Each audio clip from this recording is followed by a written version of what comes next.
Summer's on the way, sun is shining now, don't hide away. Good evening, everybody. I'd like to declare the council meeting open. The acknowledgement of country and prayer of council and affirmation will be read by the Reverend David Clark from the Hoxton Park Anglican Church. So if we could all be upstanding, and that will be followed by the national anthem. Before we begin proceedings, we'd like to acknowledge the traditional custodians of the land on which we meet and their ancestors past and present. The Cabrogal clan of the Darug Nation. I also acknowledge that this land was accessed by people of the Darawal and Darug nations. We affirm our hope and dedication to the good government of our city and the well-being of all of Liverpool's residents, no matter their race or creed. Tonight we affirm our hope for sound decision-making by council, which will improve the quality of life in our city. We express our expectations and best wishes for Australia, our nation's future, the Mayor, councillors and staff of council, and all those associated with good government in Liverpool.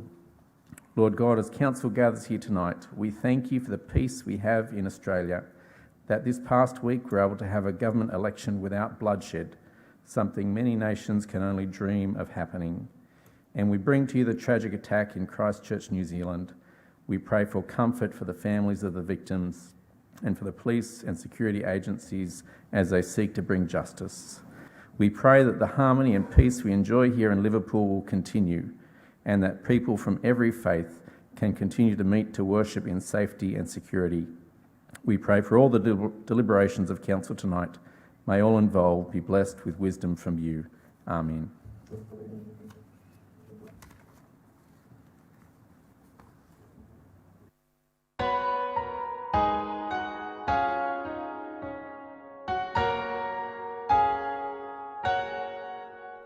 Australians, oh, let us rejoice, for we are young and free. We've golden soil and wealth for toil. Our home is girt by sea. Our land abounds in nature's gifts of beauty, rich and land. In history's page, let every stage advance Australia fair. In joyful strains then let us sing, advance Australia fair. Beneath our radiant Southern Cross we'll toil with hearts and hands to make this commonwealth of ours renowned of all the lands. For those who've come across the seas, we've boundless place to share. With courage let us all combine to advance Australia fair. In joyful strains then let us sing, advance Australia fair. Thank you, everybody. Please be seated.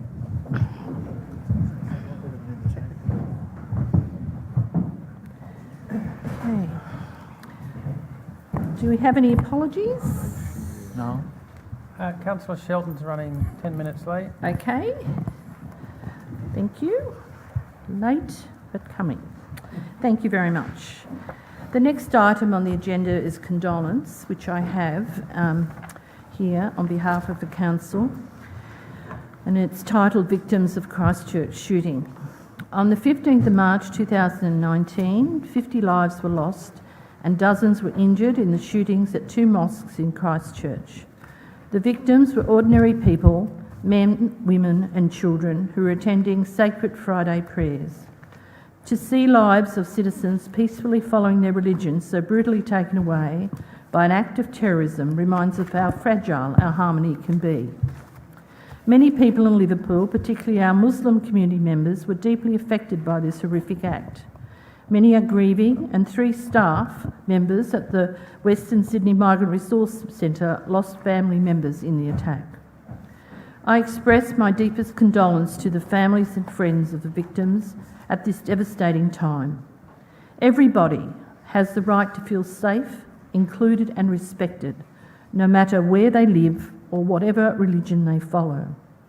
To our Muslim brothers and sisters, I offer my solidarity and the commitment that Council will continue to support the value of Liverpool's multicultural diversity as one of our greatest strengths.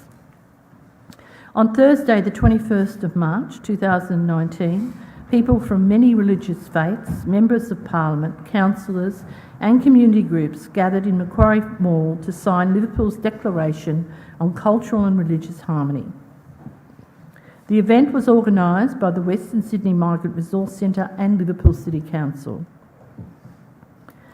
It was a powerful reminder that we must continue to uphold the values that make us who we are, and we continued creating harmony and in diversity and demonstrating our resilience in such tough times.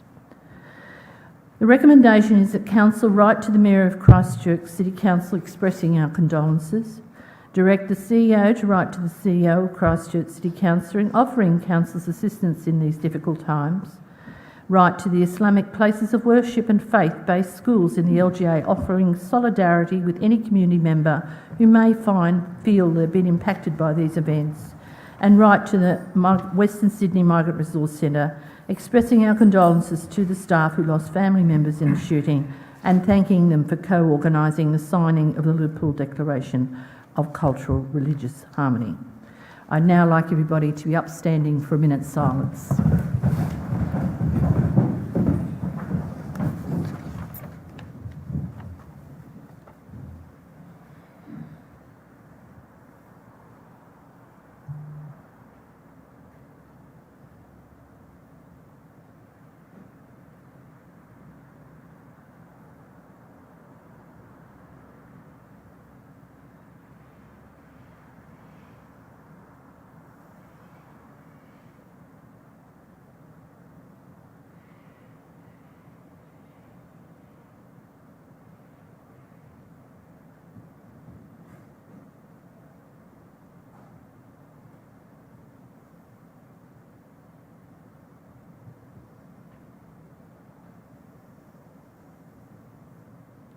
Thank you, everybody.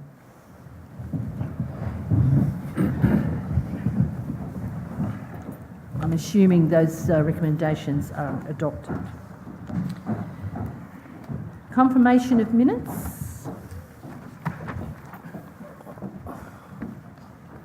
Move that Don't way. rush me. I'll move that way. Thank you, Councillor. Yeah. I'll second it. Thank you. Any discussion?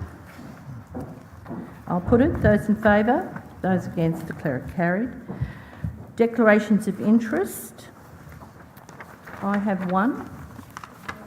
I also have one, Madam Mayor. Pardon? Okay, well, I'll read mine first, only because I'm running the meeting. My pecuniary is in Corp 1, and currently I'm on the planning panel. My interest is pecuniary, and I will leave the room. And the Deputy Chair will chair that particular item. Yes, Councillor Callaghan.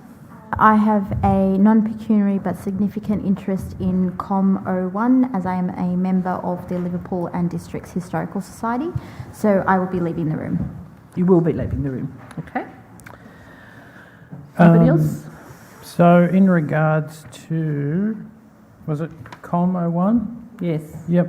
I too thought I had a conflict of interest. However, I reread it and it's just noting that there were some quick release grants already approved by the CEO, if I understand correctly. So given that money's already been approved and gone out, seeking advice or clarification, do I need, I know with conflict of interest is always up to you, but given the money's already gone out, do you need to declare a conflict of interest? It's already This is for the Historical dispensed. Society.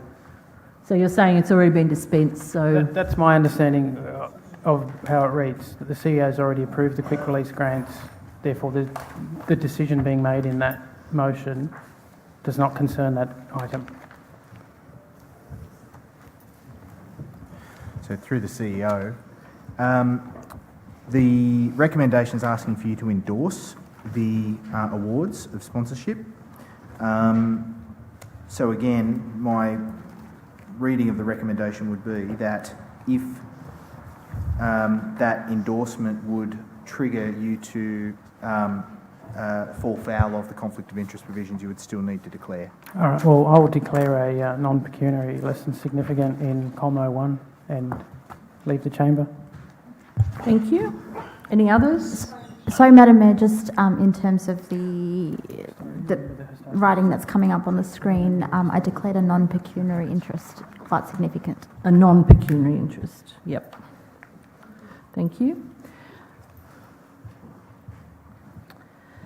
Okay, public forum. We have one speaker, Reverend Stuart Pearson. Stuart, welcome.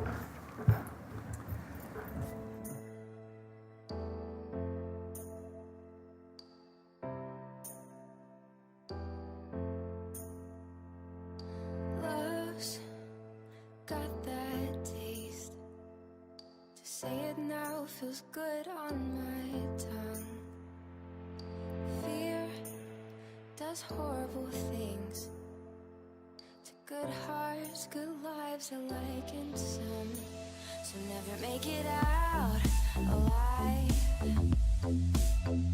Make it out alive.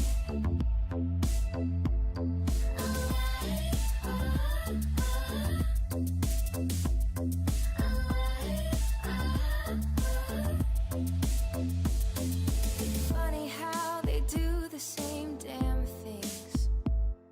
Motivation inside, somewhere dark and deep. It latches on like a thief. But fear makes you run and love helps you breathe. So never make it out alive. Make it out alive.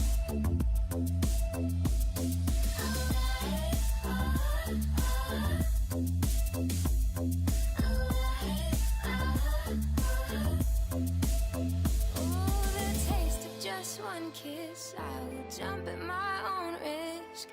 Fear does not rule over my heart. Love is not sure, but worth every shot. Worth every shot. So never make it out alive. Make it out alive. Make it out alive. Make it out alive. So never make it out alive. Make it out alive. Make it out alive. So never make it out alive. So never make it out alive. Make it out alive. Make it out alive. Make it out alive.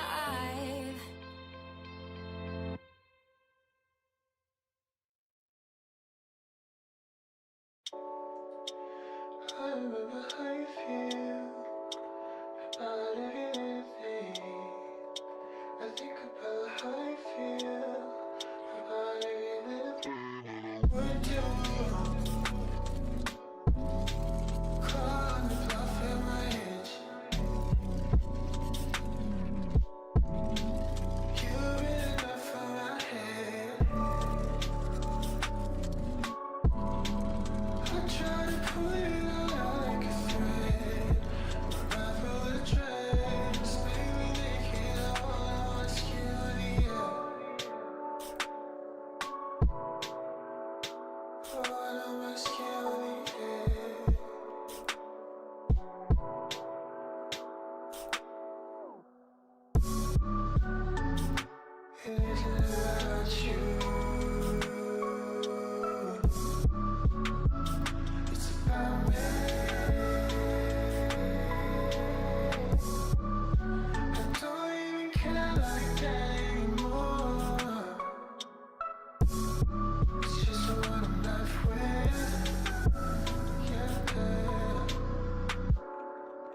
Wish I wouldn't write anymore words about you, but I couldn't get the rest of the door without saying this too. I try to put it on like a thread, unravel the dress. Maybe we make it all on my skin with the edge. All on my skin with the edge. All on my skin. It isn't about you. It's about me. I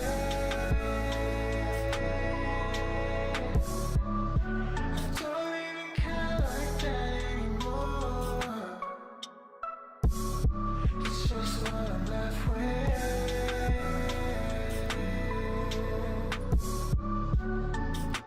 It isn't about you. It's about me. The next item on the agenda is a mayoral minute, and I thought this was extremely important since it happened today and there'd been an embargo on it, and I felt it was important for the councillors to be aware. It's the announcement of Future Food Systems CRC. Liverpool City Council is one of the more than 70 partners in a newly formed Future Food Systems Cooperative Research Centre, announced today by the Minister for Industry and Science and Technology, Karen Andrews. Can I say it was a very early hour in the city this morning? Ms Andrews announced $35 million in funding for the centre, which will cost $187 million over 10 years. We have a 10-year commitment.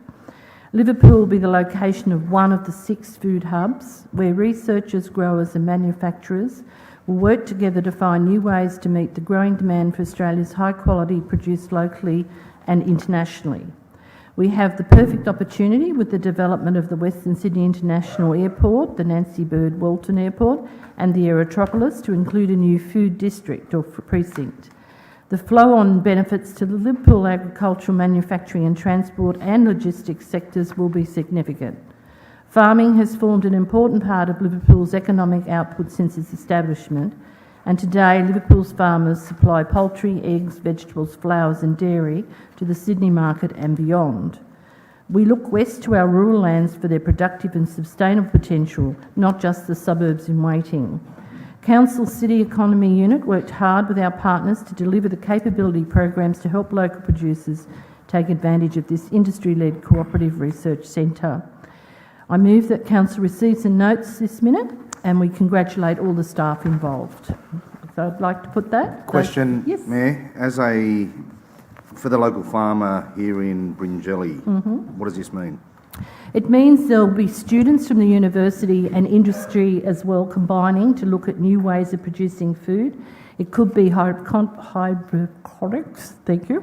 It could be other ways. It could be vertical buildings that grow vegetables, we don't know. But they are looking at new innovative ways of making sure that the food bowl is maintained. There might be different ways of, they might come up with different ways of actually growing the food that we're getting today. It's about research, but it's also about using that research in future production. So a program like this then, does that take away from the farmers that have got their greenhouses? No, it's actually got a doctorate program. So there'll be various students who are doing their doctorate with their supervisors, and they'll be looking at studying various ways of delivering new food products and ways of delivering the food itself. It's a new wave, I suppose, of looking at food delivery. And as I said, it'll be one of 6 across the state. Coffs Harbour is another site that will be actually targeted. And we have 10 years worth of funding that's now been given to us. So it's going to, I think it's good in one sense because it's, I suppose, acknowledging we don't want to lose the food basket, but we also need, I suppose we need to use resources maybe in a different way. But I'm not doing my doctorate in that, so I wouldn't have a clue. But I think it's a positive that the universities and the federal government particularly, and our staff and other organisations have got together to ensure that they can look at it and make sure our future is assured. Okay. So I imagine that they will work with existing farmers in the area to. I imagine so. I Develop mean, new- it's sort of like an Ingham's, but with regards to food. and farming. But yeah. anything that comes out of that will be passed on to the farmers and also to producers in general. So some of these particular centres are isolated and they just look at research and don't have a relationship with farmers or other industries, but this one will. So that's why it's a bit different. Thank you. Okay, so I'll happily move that. Those in favour, those against, declare it carried. Thank you very much. And it is quite a strategic accomplishment. Madam Right. Mayor, I'd like to move that that we bring NOMO 3 forward. Yes, I'll happily do that, given Reverend Pearson's here. Page 228, NOM 03. Do you have a motion, Councillor Howard? I'll second moving it forward. Thank you, Madam Mayor. You're seconding that, Councillor Sheldon? Thank, Moving it forward. Oh, okay, okay. thank you, Madam Mayor. So I'm not moving what's in the book. George has the... A new one? Yep. Yep. And then there's just some wording I'd like to add to that.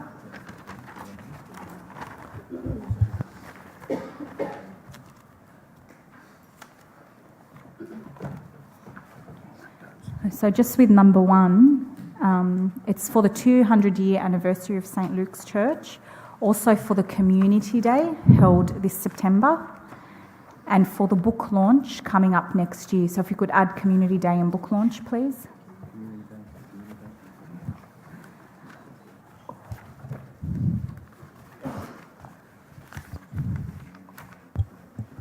So you're moving that, Councillor? I just need to add a number 3 also. Okay.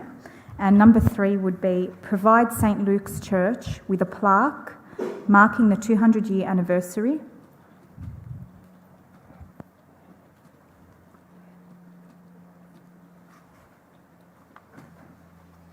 As a gift from Liverpool Council and the wider Liverpool community. Happy to second it.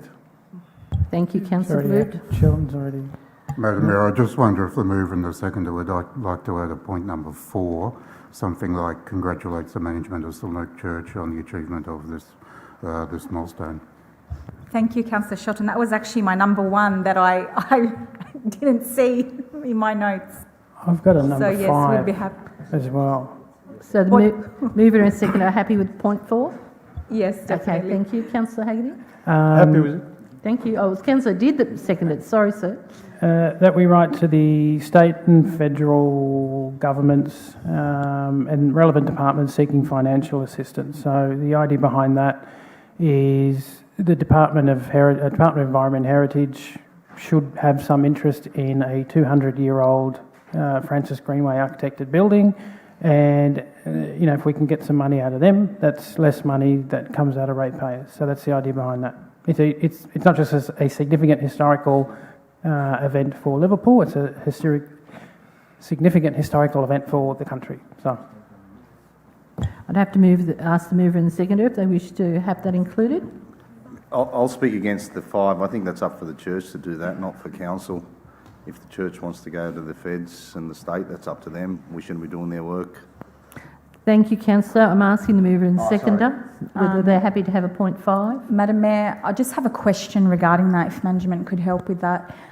So the 200-year anniversary and the Community Day are set for this October and this September. My concern is that if that happens, state government is going to take too long to get back.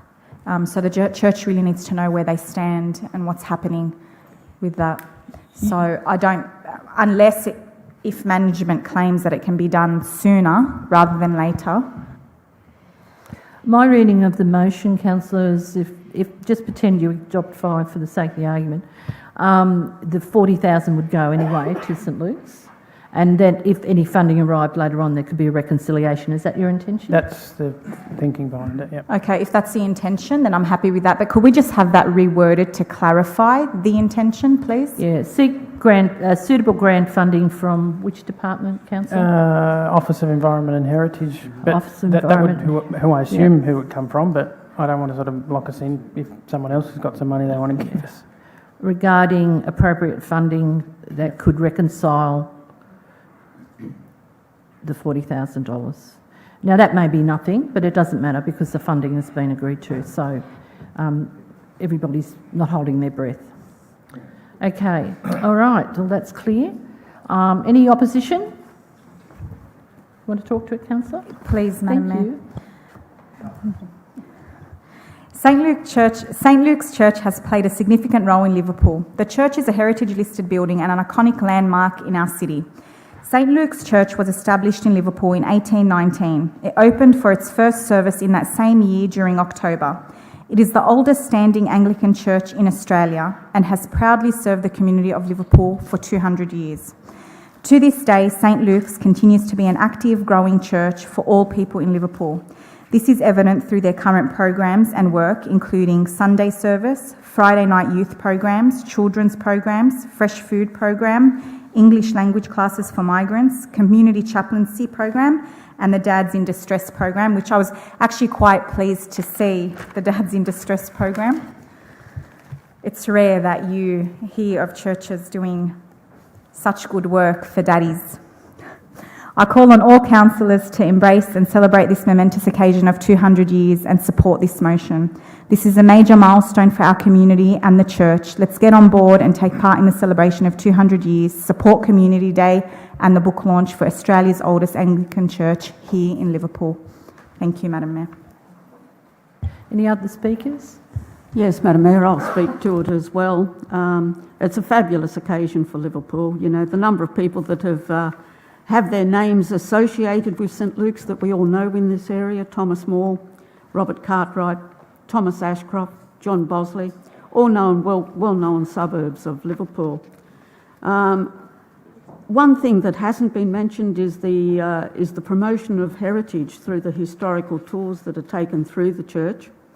And, you know, they work in cooperation with the Macquarie Society, Liverpool Historical Society, Moorebank Heritage Group, and groups organised by Chris Hartney and Senior Lecturer of Sydney University. So the amount of contribution that this church does to the Liverpool community is absolutely phenomenal, and I am totally supportive of us supporting them with their financial needs to do this. Thank you. Thank you, Councillor. Any other speakers? Given there's no opposition, I'm going to put it. Those in favour, those against, declare it unanimous. Thank you. The next item on the agenda is a rescission motion, and as the chair, councillors are well informed there has been some legal advice sought, and the chair has been availed to that legal advice. I've also sought my own legal advice, and my ruling is the following. The rescission motion is moot. The original motion is disallowed because it's unlawful due to the changes to the Code of Conduct in 2018. Sorry, and also, let me finish, and also could be seen to contravene the Local Government Act 1993 because of its political content. Yes, Councillor, what is your... Is that it? Yep, what is your point of order? Or can we have discussion? I'm ruling on it. Yeah, but I don't agree with... I didn't think you would. With all respect, Madam Mayor, you've gone with one bit of legal advice and council sought two. Did you mention... Sorry, in all respect, Madam Mayor, there were two pieces of legal advice. You've mentioned one. Why weren't the two bits of legal advice mentioned in your statement just then? Because as the chair, I took my own legal advice as well and made some inquiries of my own. Plus, I've also taken internal council advice as well as external council advice. And I believe, in this instance, the content of the motion is unlawful because it contravenes the Code of Conduct 2018 because of the political nature of the motion itself. Now, I'm ruling that it is unlawful, and subsequently the rescission motion is out of order, and so is the motion. Mayor, I don't agree again with your ruling, and it's great that you got your personal legal advice. Well done on that. As a council sought two bits of legal advice, which were distributed to all councillors on behalf of council. And again, with all respect, I think that's the legal advice we should be relying on as part of this council meeting, not on personal legal advice that you have received. Can I, well, it just isn't just personal advice, Councillor. Can I actually suggest that you move a dissension in my vote, please? No, I want to know why. Is it possible then for a councillor to seek their own legal advice, bring it to council, and I know you're the chair at the moment and you're ruling on it, and no other councillor has that ability to rule on a motion, but as the chair, Mayor, council received 2 pieces of legal advice. One was one way, the other one was the other way. Council also spoke to the Office of Local Government. I personally also contacted the Office of Local Government, which I'm sure you're aware of, and their response was pretty much nothing to do with illegal, that word, nothing was illegal, and now you're making a ruling on something where council has 2 bits of advice which are totally opposite to each other. I would hate to move a dissent motion. I just don't believe, Mayor, at the moment. I think you should allow the rescission motion to go through and let people explain, and with all respect, yourself being one of them, why they signed that and what the purpose of it was. Councillor, I'm not going to uphold your point of order. My suggestion is that I'll move a motion of dissent, Madam Mayor, in your ruling. Thank you. I appreciate that. Would someone like to second it? Before we go down that path, Yes, Councillor. given I'm one of the people that signed the original the rescission motion, I was hoping that part of the reason I put the rescission motion was so that we could have another crack at what the motion was getting at. So up until that motion, I think we had been somewhat bipartisan in regards to better transport, better public transport in Liverpool. Sorry, point of order, Mayor. Is he talking to a motion or is he making a comment? No, I think he's actually asking a question in a funny sort of way. Thanks. First of all, Councillor, I'll ask the question. Is it possible to put forward a motion? I think it's structurally possible, but I think we need to do it in a process-driven way. I've actually made a ruling because this motion is unlawful in my view at this point. So point of order, Mayor. Excuse me, Councillor. I've called a point of order. Yes, I know what you're going to say because you've actually you've moved a motion but that I've also you don't said agree point of with order. my decision. No, it's on the comment that you just made. Okay, go on. Your personal opinion is that it's unlawful. Because on of that, Madam Mayor, there's 2 pieces of legal advice which are totally opposite, yet you still state that the motion is not legal. That's my point of order, and that's not something you should be saying. Well, Councillor, you've moved a motion of dissent in my ruling, which is fine. Thanks. That settles that debate that you're actually entering into. So we need a seconder for Councillor Chitty's motion that there's a dissent in my ruling, and if this fails, I'm happy to take on board a fresh motion. That's where I was getting to. So can you just explain what happens with a dissent for those that have never been involved A in dissent motion means that you don't agree with my ruling and that you want to proceed with the rescission motion as it stands in the book. Which then allows us to move another motion, is that correct? Well, I'm allowing the motion to be regardless. If the dissent fails, I'm happy to take on a fresh motion to clear the air because of what has happened with this motion. Well, happy to second it for the sake of discussion. Okay, thank you, Councillor Did. Okay, well, I think the motion is clear that Councillor Chitty, it's Councillor Did seconding the dissent motion. Thank you. The dissent motion means that people are not happy with my ruling, so I think that's pretty clear. I am going to put it. Those Can in I speak favour? for the dissent motion, Yes, Mayor? certainly, Councillor. Thank you, Mayor. Councillors, whether you agree with me here on this or not, we've all received 2 pieces of legal advice. And what really upset, and with great regret that I moved this motion, Mayor, it's not easy to do. But we have received 2 pieces of legal advice, one that says one thing, one that says the other. Now, given that legal advice is not privileged, I think it should be tabled and let everybody see what it is now because it's already done with. One says it was what the Mayor was saying, one said the total opposite. Then there was the Office of Local Government advice, which pretty much said, Council, look at your own code of meeting and you make a ruling. I even made the call to the Office of Local Government. The person that I spoke to actually went against the first bit of advice from the Office of Local Government, and then it was cleared up later on after I notified the relevant officers. In relation to this is nothing against the Mayor whatsoever in this dissent motion, but what it is, there's a rescission motion that's signed by the councillors, there's legal advice that's there. I believe that the rescission motion should be heard the way it is, and those councillors that signed it and voted against it should then have to explain why they don't want a metro into Liverpool, why they don't want train tables into Liverpool, why they're happy to go on to and do a video which today had 37,200 views, and Councillor Haggerty is nodding his head because he was happy to be the star of it, when he wanted better train services, and that's not good enough for Liverpool, and the people of Liverpool deserve a lot better.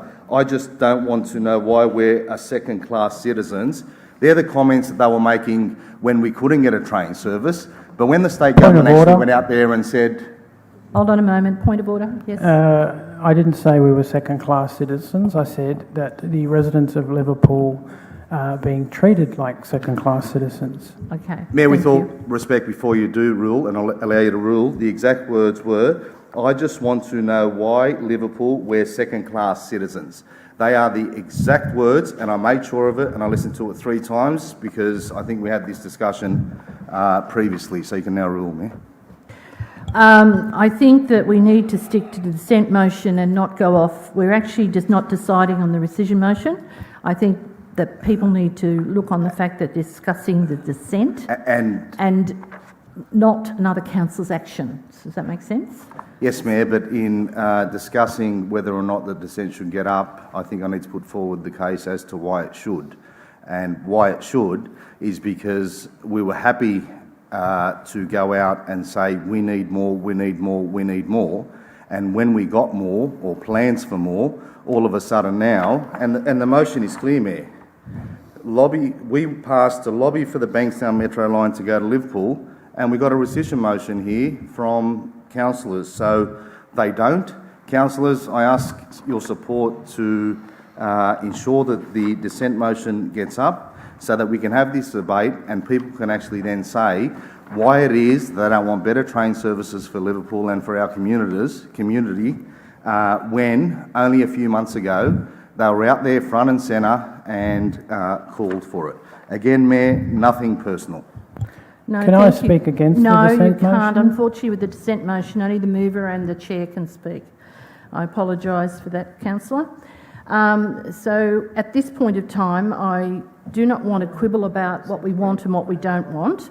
My issue very much lays with the wording of the motion, and the wording of the motion is highly politicised, and I draw your attention to point 9 of the motion, and also to a degree point 10, where basically there's an unlimited amount of money being dictated to the CEO.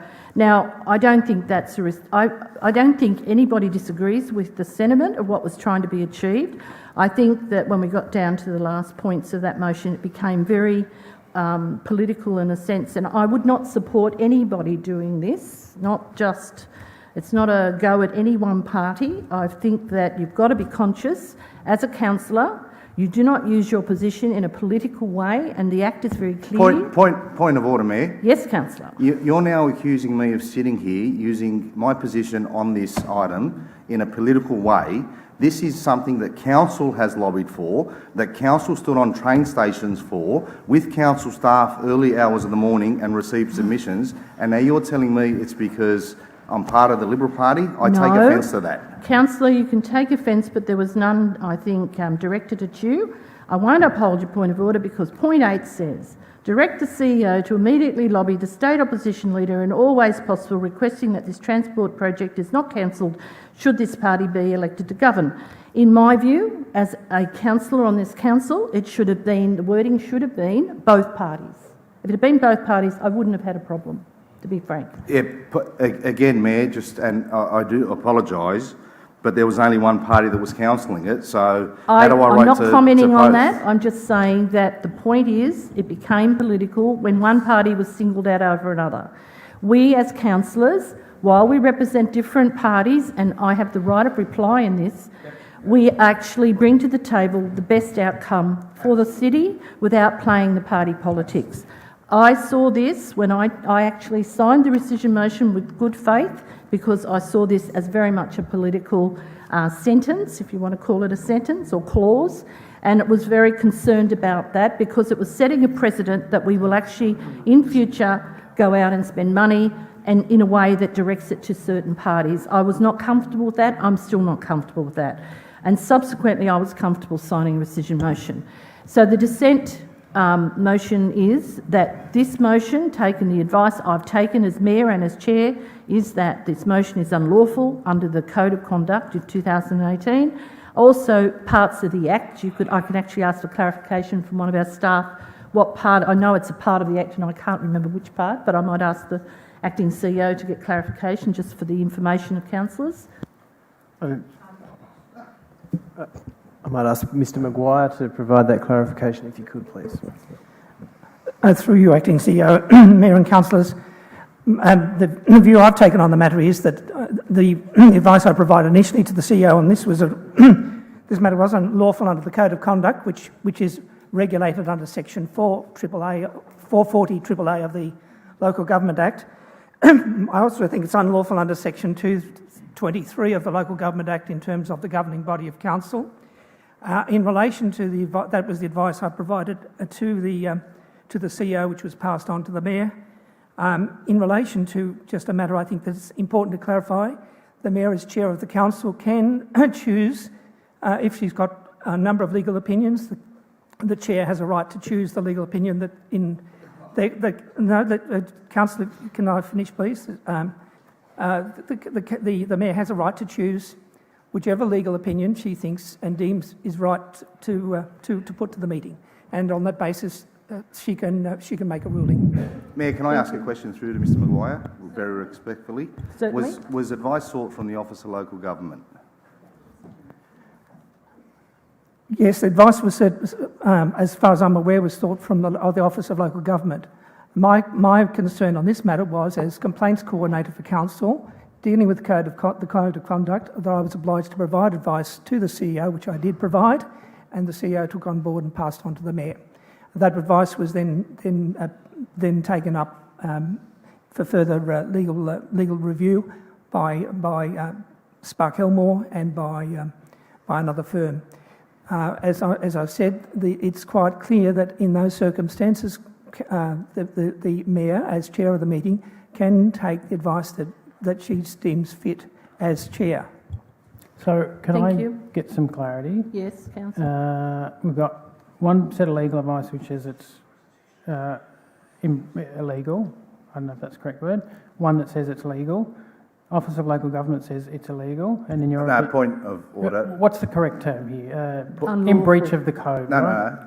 I just want to get. Has the OLG don't said interrupt. this motion is illegal because you're saying it don't is? interrupt. I haven't finished. Excuse me, Councillor Chitty, I would ask you to respect the fact that Councillor Haggerty is speaking. Right. Thank you. We've got 4 sets of advice, as I understand it. Two sets of legal advice, one from the OLG and one from Mr Maguire. Is that correct? Yes. Yep. The actual advice from the OLG was about the rescission motion itself. Yes, wasn't about the unlawful nature of the original motion. Right. Does that make sense? Yes. Okay. So Madam Mayor. Yes, Councillor Din. Just a question. Because we've got 2 legal advice now, and what you said to us now, you have a personal legal advice. Are you able to tender your legal advice just to help us to be able to make our mind, all councillors? Well, the advice we received from the private company was that they felt it was unlawful under the new Code of Conduct 2018, which we haven't engaged that Code of Conduct. But the Act is also quite clear about how we have to take care not to play party politics and not to approach one over the other, etc. So I think in my role it is seen, I suppose, a conservative perspective, and so it is about, I suppose, maintaining the status quo and making sure we take care that we're not politicising things in a way that abuses our roles. And I feel very strongly that that is my job.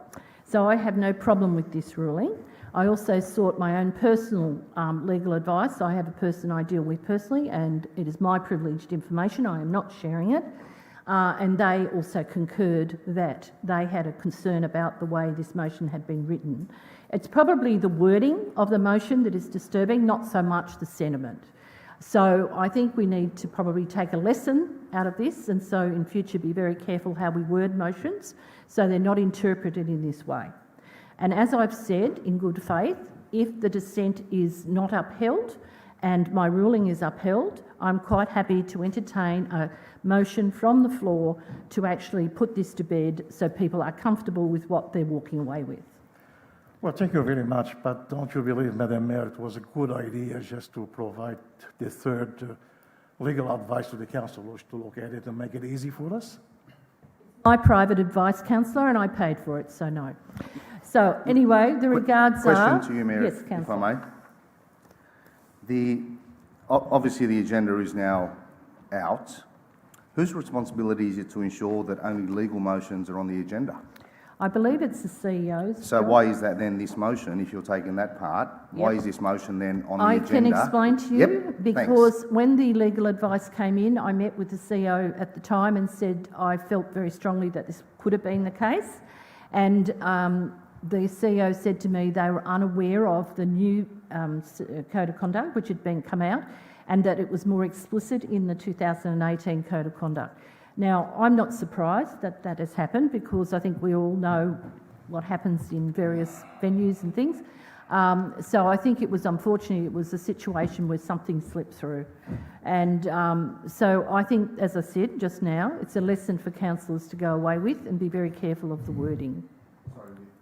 In relation to that, you're wanting us to be careful with the wording, but we do have legal advice that says there was nothing wrong with the motion, yet we're stuck on the one bit of advice that says something is stuck with the motion. Councillor Chitty, I'm going to rule that you've spoken now twice, and I'm going to put the motion, given you and I are the only two allowed to speak. Those in favour of the motion moved by Councillor Chitty and Councillor Didd, please raise your hands. Those against? Are you voting, Councillor? Yeah, you're not. Okay. Those, we'll have to do it again. Those against, please raise your hands. Sorry, just so you that can't abstain, councillor. You've got to leave if you want to abstain. You're a vote against if you're actually not, if you're abstaining. So those against, please raise your hands. This is against. This is a council. This is the motion moved by Councillor Chitty and Councillor Hadid. I'll do it again. Not the first time. It's getting very confusing. Those in favour of the motion moved by Councillor Chitty and Councillor Didd, which says they don't agree with my ruling, please raise your hand. 1, 2, 3, 4, 5. Those against? Okay, the motion is passed. Now you will proceed with the rescission motion. Thank you, Councillor, for chairing the meeting. Once again. The rescission motion is before us, and it's been moved by Councillor Nathan Haggerty and seconded by, I'm thirding, I think, from memory. Shelton. Councillor Sheldon. I'm putting the rescission motion. Can we ask and debate the rescission motion? We were just going to put the rescission motion before the council. Those in favour of the rescission motion, please raise your hands. Sorry, Mayor, point of order. Yes, councillor. You've put the rescission motion, but don't we need to debate to see if we agree? You wish to debate the rescission motion. You wish to debate whether we have a rescission motion. We've just moved and seconded the rescission motion. Do you wish to discuss it, councillor? Yes, ma'am. Go ahead, councillor. Well, I moved it, so I get first crack. Thank you. I put forward this rescission motion for a number of reasons. One was I was concerned about the legality, which we've just fleshed out for the last who knows how long. Councillor, will you stop that, please? You're not sick. You got a doctor's certificate? Well, there you are. Please have some manners. Keep going, councillor. The legality, which we've just fleshed out, and the other reason was that I felt that the motion was hyper-partisan, right? It's pretty obvious here that, we were having a crack at one side and not the other, and my concern with that is that to date, or up until that point, everything that we had put forward in regards to public transport, access in Liverpool, et cetera, was bipartisan. So the previous motion, which I think came from Councillor Balut, was called, Liverpool's time is now, we spent quite a bit of time on that on the floor of council when it first came up to get it to a place where we had unanimous support. Because I think it's important that with things like public transport and infrastructure in Liverpool, that we do arrive at a position that's unanimous. That we don't play sides, that we all agree that we need better public transport, we need better access to and from the city, the CBD, the new airport, and therefore I felt that this was hyper-partisan. It was having a crack at one side and not the other. And in light of that, I actually have put together wording for an alternate motion which takes the gist of what Councillor Hachiti's motion was, but is somewhat fairer to both sides, and I think is something that every councillor can support, which is the reason I put the rescission motion up. When it comes to public transport in Liverpool, I think that's something that we have and we should continue to support unanimously. So that's why I put the rescission motion up. Thank you, Councillor. Councillor Chitty, you wish to speak against the rescission motion? Just a couple of questions. And we now know that there are a few points there that don't matter anymore. Is that correct, through to the relevant officer? They're redundant. Yeah, they're redundant. So in relation to the rescission motion, we can't rescind most of these things anyway, or even if we do rescind them, it makes no difference. Is that correct?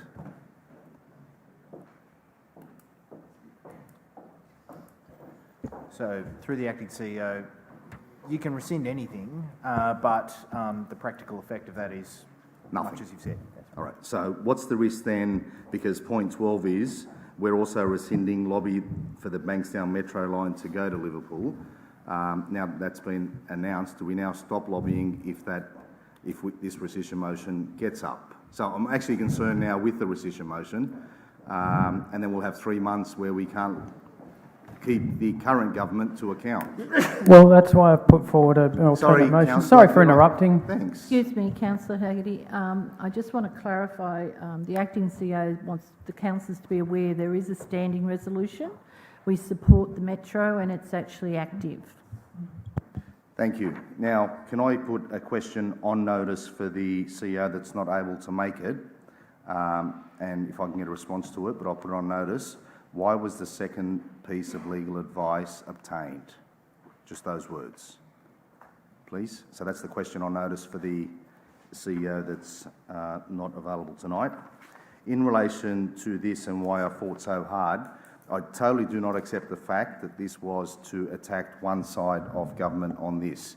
We've been happy, and in the last council term, the Liberal then Mayor, Liberal councillor being myself, other councillors and council staff stood outside train stations in the morning, not to say how to vote for me, but was to lobby the current government to ensure that we get the Metro to Liverpool. We signed a petition.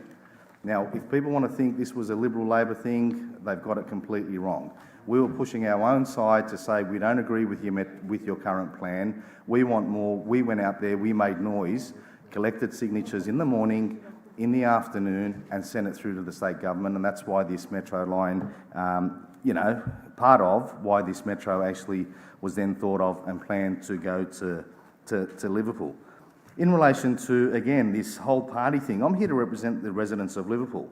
And if we're happy to stand out on the train station and get a video done that attacks the timetable services, that attacks the train services to Liverpool, that attacks everything about trains to Liverpool, yet somebody else comes in and says, we're going to scrap that and we don't want these new things to come to Liverpool. I don't care what colour of politics they are, we should be going out there and giving it to them to say, no, that's not right, this is what our community wants. As the 11 councillors, yes, we went out on the weekend and we all supported our own team. That was for a state thing. But as a local representative, we should be here doing the best for the community, no matter what it is. I remember my time as the chair of Westrock. I had to go and talk against the Liberal government a lot of times when it came federally. It didn't scare me, didn't care, because I was there to do my role as representing the community that I was elected to represent. I really do take offence to the fact that people do think that this was party politics or doing that. We did the work leading up to get to this point in time. That was at risk, and if it's at risk, you then attack and you go in there and ensure that it's not at risk. Election, no election, whatever the case may be.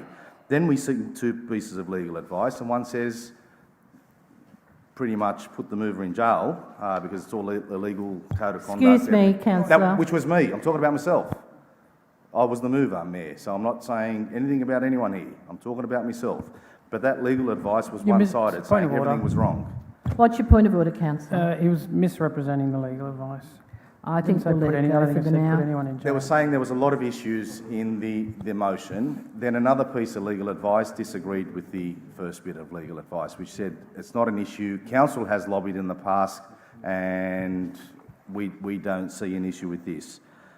Councillors, we do need better train services, we need better transport, and me as a councillor, election, no election, blue, red, green, pink, orange, yellow, don't care.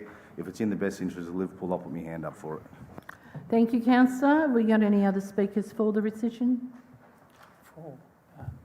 Madam Mayor, yeah. Look, I'd just like to say a few words. Total sympathy with you about we've got to stop this political Labor-Liberal fighting in councillors, and I agree with what you're saying from that point of view. My concern was that there were two opposing bits of legal advice. I personally don't accept legal advice unless I've got it in writing, and I note that councillors haven't received any of that advice in writing. But then when I consider what we're arguing about, we haven't received your advice. Excuse me, Councillor, I'm sorry to interrupt you. I know you're on a roll, but that information did go out to We Council. didn't receive your advice, Madam Mayor. No, that's mine. I paid for it. It's mine. Sorry. Well, then you don't receive advice. That's what I'm meaning. personally That's pay what for. I'm saying. If you can't produce it, No, well, we it's- haven't received it. No, so we but can't you make received decisions the based on council that. solicited advice. And based on that, there was evidence that there was discrepancies between one side or the other. When you look at the motion, I believe that the motion is pretty bipartisan from both Labor and Liverpool, because it is stating the things that the state opposition leader had agreed to do. I didn't mind that. But then I'm an independent. I don't understand this fighting between the Labor and the Liberal, and I cannot see anything wrong with the motion that was put. Thank you, Councillor.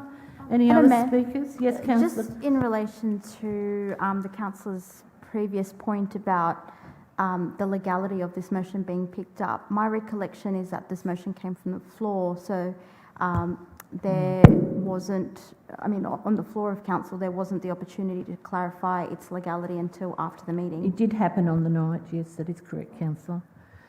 Sorry, Okay. Mayor, can I just clarify that point there? I was actually talking about when the rescission motion was put forward, Councillor, on the business paper. I think the motion itself came from the floor of council, not the rescission motion.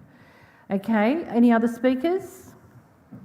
I'm going to put the rescission motion. Those in favour? Those against? Declare it carried. Lost. The motion stands.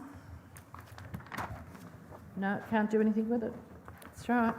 Okay, the next item on our agenda is Move that, page Madam Mayor. 66. Yeah, I second that. Thank you, Madam Mayor.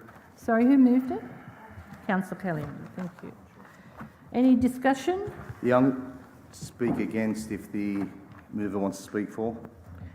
You wish to speak to your motion, Councillor Caliander? Yes, I do. I actually think the adoption of an international trade strategy, given what's happening in Liverpool with the airport, with the growing interest from a broad range of sectors, is quite important. I know in speaking to many local businesses that exporting and looking at international markets is not something that a lot of local businesses currently do. And if that's something that we can encourage local businesses to do, to then expand and then hire local people, and create the jobs that are much needed in the Liverpool LGA, I think that's a fantastic outcome, and I'd encourage councillors to support the growth of jobs and the growth of business in Liverpool. Thank you, Councillor. Councillor Chitty, you wish to speak against? Yes, Mayor, I speak against it on a couple of things. Firstly, there is an office that's set up in Liverpool that deals with the very close to what this motion is doing. When it comes to the airport, I welcome it. I welcome the job it brings. I welcome that it's 24 hours, 7 days a week. I welcome everything about the airport and have done so from day dot. But in relation to this particular thing, which also says we need now to put on another person to actually work in the role, the government, and we talk about levels of government doing the same thing, we currently have an economic development unit that works closely with this office in Liverpool. So they're across things. They do a fantastic job, our team, when it comes to that. When it comes to the airport, it's not in our control as much as we like to think it may be, because it is in the Liverpool Council area. That's great. But if the feds or the state want to put somebody in there, and whatever business it is, they're not going to ask us, is it okay? So they're doing the marketing there. We have the attraction office in Liverpool. Our current economic team is working with that attraction office. Now we just want to put another piece of layer on top of that, employ another person. I just think it's all mundled up. The way things are working at the moment are great. I welcome all jobs, positions, airports, everything else that comes with it. But I don't think what we should be focusing on, instead of putting that person on there, is getting another person in the outdoor team to ensure that the city is always, it's bright and clean now, just to keep it bright and clean. I'd like to speak in favour Yes, of the motion. thank you, Councillor Chitty. Sorry, Councillor Haggerty. Too many H's. I was going to raise a point of order there, but that's all right. Take on board Councillor Hachiti's point. However, there's a clear distinction between what the Industry Attraction Office does, which is the one you're talking about, what this seeks to do. The Industry Attraction Office was set up as part of the Western Sydney City Deal, which looks after Western Sydney, so that's about attracting industry to Western Sydney. The International Trade Engagement Strategy is about developing trade specifically for Liverpool. So that's a very clear distinction. And as much as we don't want to see this happen, it's entirely possible that the airport could become a failure. It's entirely possible that the Western Sydney City Deal could fall apart. If that happens, at least we still have, if this gets up and is successful, we still are developing strong trade links with industries in light of that. The other point I'll make as well is that if you have a look at some of the analysis that was done as part of that, it's very Liverpool-centric. So it looks at what are the strengths and weaknesses, what are the opportunities in Liverpool in terms of demographics, industry, existing strengths, existing things we do well, and then seeks to find markets abroad that can work well with that. Those things are very specific to Liverpool, and they're very different to the rest of Western Sydney, which is what the Industry Attraction Office is set up for. So in terms of a specific Liverpool-centric document that seeks to increase trade, this is a fantastic work, and I commend the staff who've put this together. Thank you. Any speakers against? Any other speakers? I'll say a few words, Madam Mayor. Yes, Councillor. I totally agree that Liverpool has to start to look after itself as well as be engaged with the Western City. Unless we do it for ourselves, nobody's going to nominate things for Liverpool from the rest of the Western City LGAs. So on that and for that, I think that I am in support of the recommendation. I think that Liverpool's got a pretty tough job, and there's a pretty tough competition out there, and the more that we can do for Liverpool in the best interest of Liverpool is what we should be doing. Thank you, councillors. Any other speakers? Councillor Caliendo, do you want your right to reply? No, I'm happy to move on. I think a lot's been said. I'll put it. Those in favour? Those against? Carried. Next item's on page 70. Move that way. Thank you, Madam Mayor. Thank you, Councillor Shelton. Seconded. Councillor... I'll second. Caliendo. Any discussion? I have an amendment. You have a motion? Yes, it is an amendment. Councillor, what's your amendment? If it's acceptable. Yes, I agree that we move this as put, but I was wondering if council could advocate at the next New South Wales local government AGM for the state government to change the necessary legislation similar to Queensland to recognise shopping trolleys as property of individual supermarkets and abandoned trolleys as litter, so that substantial fines payable by the owner of the trolley could be passed on for any abandoned trolleys. I think that was a suggestion by Peter Hull some time ago, and I still believe that that has got some merit. Okay. I'll ask the mover and the seconder if they're happy to take that on board as point 3. Yes, that is the case. Thank you, Madam Mayor, and the seconder indicates likewise. Okay, that's fine. I think while I haven't got the exact wording, it's basically asking that be a motion to the conference and that the legislation be changed so that the shopping trolleys become property of the shopping centres or the shops and supermarkets themselves, and abandoned trolleys are then defined as litter. And they be defined as litter. Enabling substantial fines payable by the owner of the trolleys. All right. Do you wish to comment, Acting CEO? Thank you, Mayor. Only to say that very happy if that is put forward, and just to remind you that there is correspondence attached to this report that shows that we have written making a request for some legislative changes, and we didn't get a very direct response, I think is fair to say in summary. And it's, in fact, there's correspondence just being prepared today to write again and basically ask for a very similar thing to what you've described here. So the timing would be very good if that also was raised by way of the conference. So are you saying you feel it'd be appropriate to have it as point 3? Okay, good. I thought you were speaking against it for a minute. Okay then, well, I think that's pretty clear. Does anybody object to it? I'll put it. Those in favour, those against, declare it unanimous. Next item is on page 75. Move that way, Mayor. Thank you, Councillor. I'll second, Madam Mayor. Who was second? Oh, Councillor, yep. Do you want to speak to your motion, Councillor? I think councillors have seen this now for the second or third time. Thank officers for bringing it to council, and now it's off to Gateway for determination. Anybody wish to speak against? I'll put it. Those in favour? Madam Mayor, I've just got Yes, Councillor Rhodes. No. You're right. Those in favour? Those against, declare it unanimous for the typist. Next item's on page 82. Move that way. Thank you, Madam Mayor. Seconded.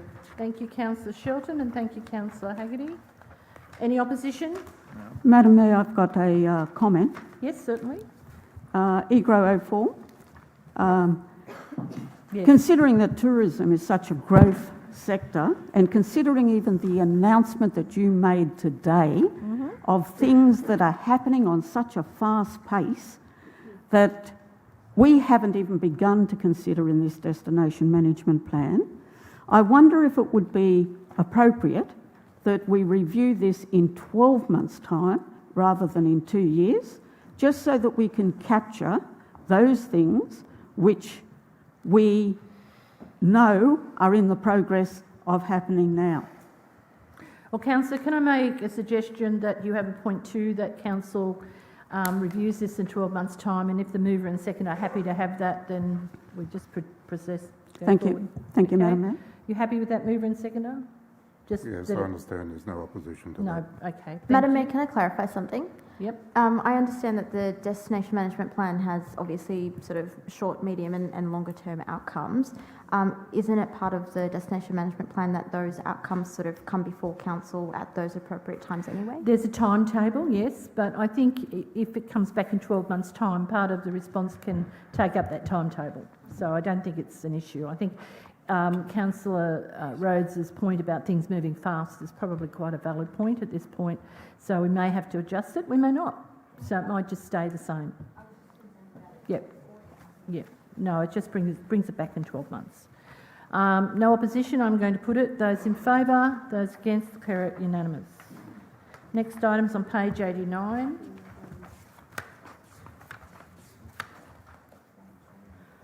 I'll move that vote. Thank you, Madam Mayor. Thank you, Councillor Shelton. Yep. Yep, thank you, Councillor Cunnip. It's a very clear yep. Any opposition? Just a comment, Mayor, if I may. Yes, Councillor. And I've spoken to, I think, the Director of the right team for this. In the B6 corridor, we're talking about car-yards here, so Hume Highway B6 corridor, as part of our LEP review where we're looking at, obviously, everything, car-yards aren't specifically mentioned in the permitted with consent, and it's probably confusing for other people that may buy B6 along there as well, who are making inquiries in relation to car-yards. Can we look at if it's worthwhile putting car-yards in as part of B6, or is that something that we don't want in B6, given the improvements made by the McGrath's group on the Hume Highway? I can't see them going anywhere for a while, so maybe take that as in consideration as part of the LEP review. Through you, Madam Mayor, if you wanted to add something like investigate the feasibility of, and then as Councillor Achidi said, I don't think there'd be any opposition to that. As a second point, investigate the feasibility of, including. Council, I'm happy if the Director takes it on board and don't need to put it in writing. Okay. All right, then, we've got a mover and a seconder. Staff understand the sentiments. Any opposition? I'm going to put it those in favour, those against, declare it unanimous. Next item's on page 93.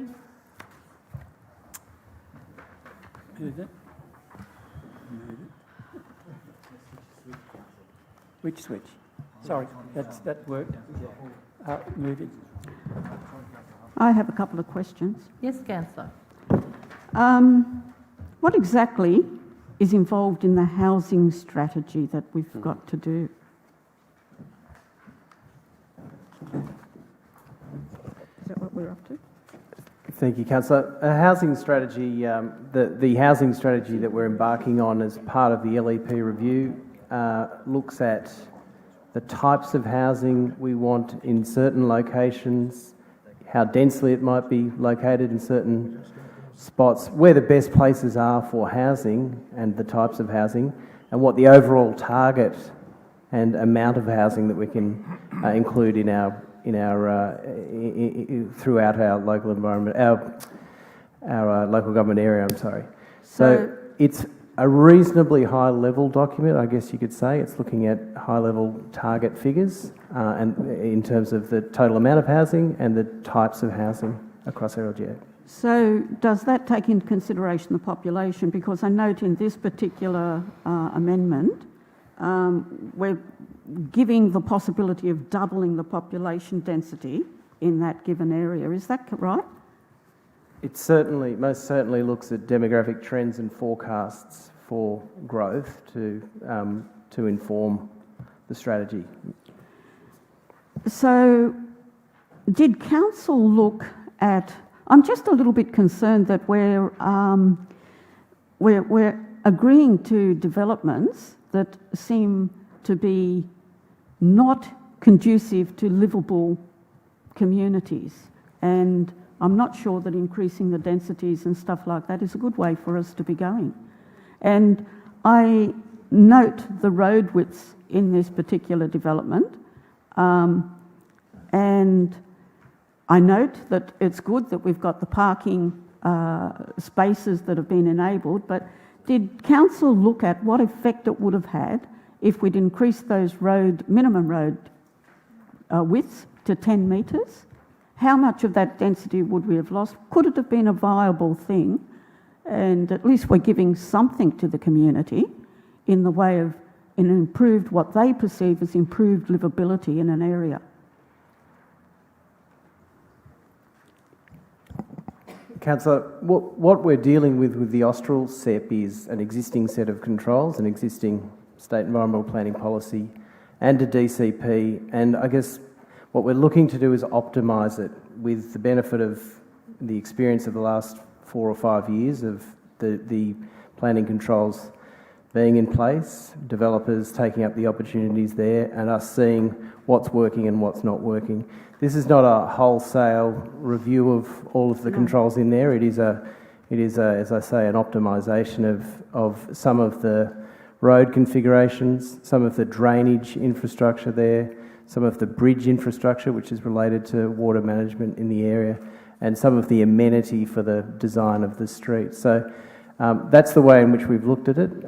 It's not a terribly old plan, but it is a plan that would benefit from, some evaluation to see, to respond to what's been working and what hasn't been working. So we haven't looked at it from the point of view of drastically widening the width of roads, because that would impact on the development yields of certain land where there's been an expectation already set by when the controls were put in place. So I hope that helps to clear that up for you.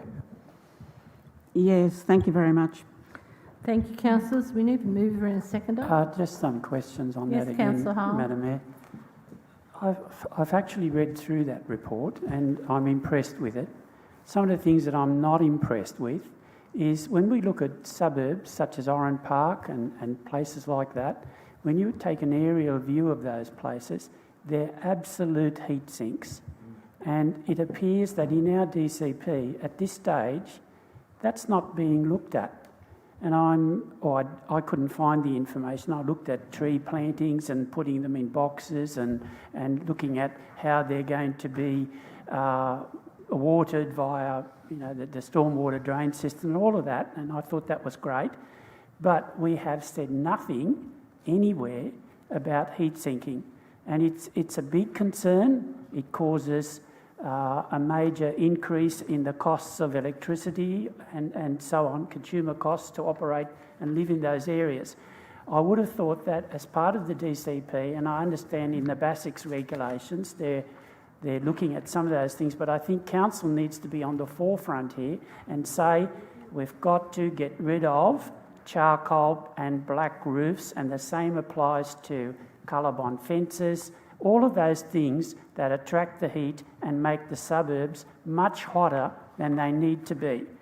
The other concern I have is we talked about the trees in that in the amendment to that, the Austral area, and we're talking about putting trees in boxes.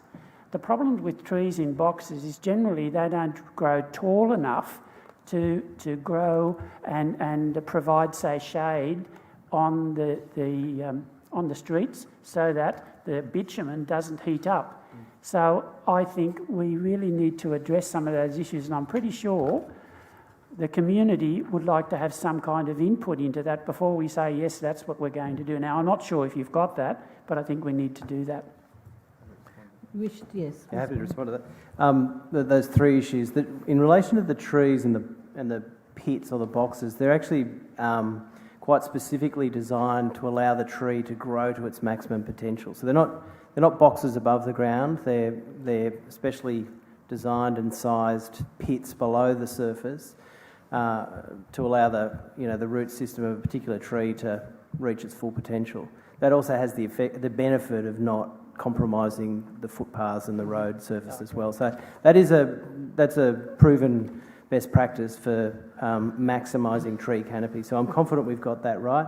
Happy to take on board your comments, and there's time to address them as we go through the process in relation to heat sink. Because I agree, we need to look at as many ways as we can to reduce the heat sink. We probably focus more on getting the canopy cover up with what's before you, but happy to look at that. And in terms of community consultation, that will happen. This is just the beginning. This is off to Gateway. So we've got the DCP ready, prepared in parallel with it. If we get through Gateway, then we'll be exhibiting and we'll do the DCP at the same time. Thank you. Thank you. Yes, Councillor Caliendo. Just had a quick question in terms of the development of the road network. Obviously, in some sort of new release areas recently, we've seen issues with the rollout of the network, and particularly issues around potholes and the wearing down quite quickly of the road network in those new release areas. Is that something that is dealt with within this DCP, or can be dealt with within this DCP? We have separate engineering standards to govern that. And there's actually a piece of work that's being done out of the city deal to get common engineering and design standards right across the Western City.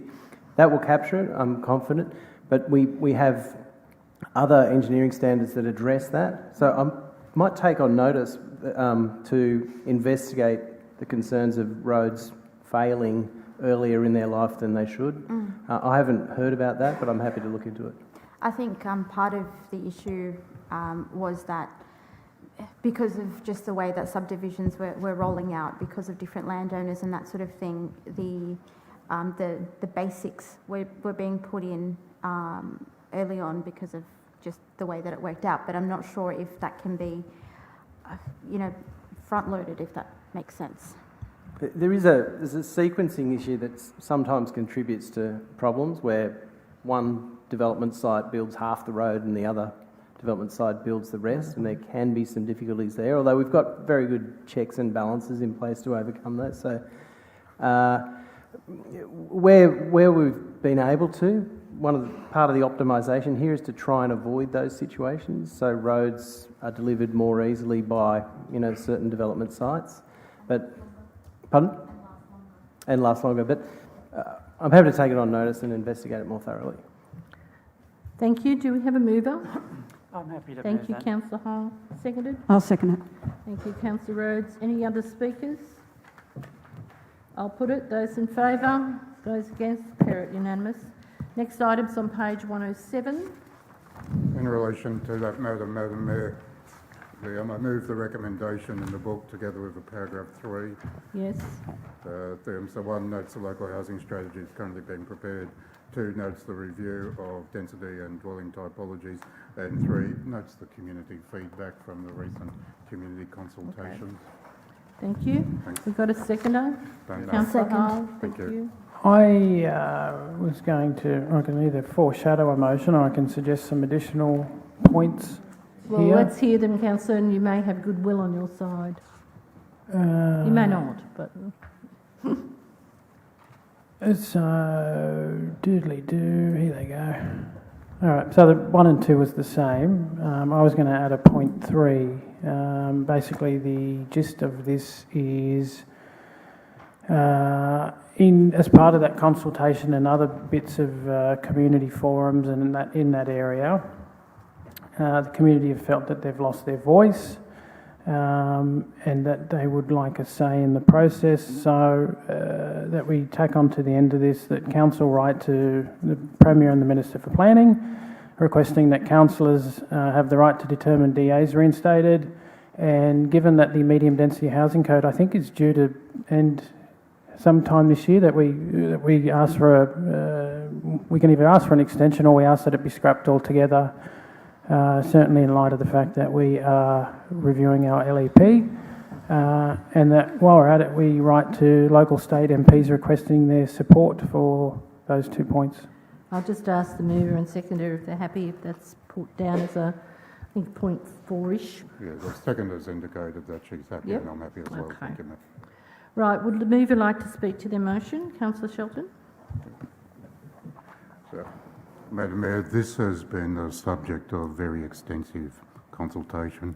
I think most councillors know the history of what happened in about 2008, the role of the administrator at the time. Probably in fairness also, we're quick to judge what was done back in 2008, but at that time it was always envisaged that council would have a larger role in relation to approving subsequent DAs that would emerge out of the changes back in 2008. And of course the landscape has changed, and in the meantime we've been rather quick to criticise. Nevertheless, it is a matter of widespread agreement that public consultation back then could have been done a little bit better, particularly with exhibition right around the time of Christmas and toward the end of the administrator's term in office. The upshot of all of that is that the community's expressed concern. We've endeavoured to address the concerns of the community. We've consulted at quite some length and the feedback's been valuable, and for all of those reasons I support the motion as it stands. Thank you, Councillor Sheldon. Any speakers against? Can I ask a couple of questions? Yes, certainly. Now, this was the reason why I asked about the housing strategy, because what I don't understand, we say now that we've got to do a housing strategy for this particular for the Moorebank R4 zoning. And I just wonder how that fits in with the whole LGA when we look at the previous motion where we're possibly going to increase the densities in that particular area. How does it correlate with throughout the whole LGA? Because I have a feeling that we can quite adequately cater for our density in our green belt areas rather than in the brown belt areas. Now, would that be a fair assumption or not? Particularly when I see that we've just moved an amendment that is doubling the density out in that new proposal that we just dealt with. And has council considered this? And does that affect the opportunity for Moorebank to be downzoned because of that? Thank you, Councillor. We certainly have considered that, and if you recall, that was one of the themes or principles that I think we came away from the weekend workshop with last year when we were talking about the LEP review, the idea that we would concentrate increased development in city centre, around railway stations, in the greenfield areas, and in relation to the established suburbs like Moorebank, look at maintaining their relatively low density. Where there's a centre within a suburb like Moorebank that has already been increased in density, the challenge for us will be to work out if we can, if it's feasible and acceptable to the community and to the government, in fact, to reduce that density, and that's where we need the housing strategy. So the strategy will be pretty high level. It's well advanced, by the way, and I might hand to Mr. Smith in a moment to talk about the progress with that. I think we're getting a first draft of that sometime next week of that strategy, but it is not Moorebank specific necessarily. It's as I mentioned before, a whole of LGA strategy. If we need to do a further piece of work that drills down into the detail of suburbs like Moorebank, we'll be able to do that. But to circle back to your question, yes, it is possible that we can look at individual suburbs like Moorebank as out of the work of the housing strategy. Is there anything you wanted to add to that in relation to the strategy, Mr. Smith? No, through the CEO. I mean, you've answered that correct in relation to the housing study. Will be a first draft through early next week. It is a requirement of the Planning Act that we do a housing strategy to inform our local strategic planning statement and a review of our LEP. Just a point of clarification on the previous report in relation to Austral, it wasn't increasing the density or doubling the density. All it was simply doing was optimising the road network. The densities are unchanged. There are some small rezonings where the roads have shifted very, very slightly, but the current density, the planned densities that are already zoned, don't change. In relation to the housing study, particularly, it will look at the capacity of our existing zones. So what is the development potential within those zones, so that if the council did choose through the adoption of the strategic planning statement and the new LEP that it wanted to change the zoning in Moorebank, we would have a strategic study that could support that, because of the ministerial direction that is in place that says in relation to downzoning land or reducing the permissible density of land, that it is supported by that study. So the study is citywide, but of course it is focusing as well on centres and understanding then what we can do going forward if there's the councillors are of a mind to change zones. I hope if there's any other questions. Yeah, well, I'm heartened by the fact that that first draft is almost ready. My other question is, what time frame are we still looking at for the Moorebank area? Are we still looking at this being done in coordination with the LEP, or will a letter be sent to the Minister? And what would be the fastest outcome to draw this to some sort of conclusion? Mr. Smith? Through the CEO, the report in front of you is responding to a resolution of council, which was to immediately commence consultation with the residents of Moorebank with a view of downzoning. There hasn't been a resolution from council to rezone or downzone that land. So what we're reporting back here is the outcomes of the community consultation that's been undertaken. Our office's recommendation is that that's noted, given that a draft local strategic planning statement will be presented to the June council meeting for adoption for exhibition in July. That sets the high-level planning framework about development in Liverpool.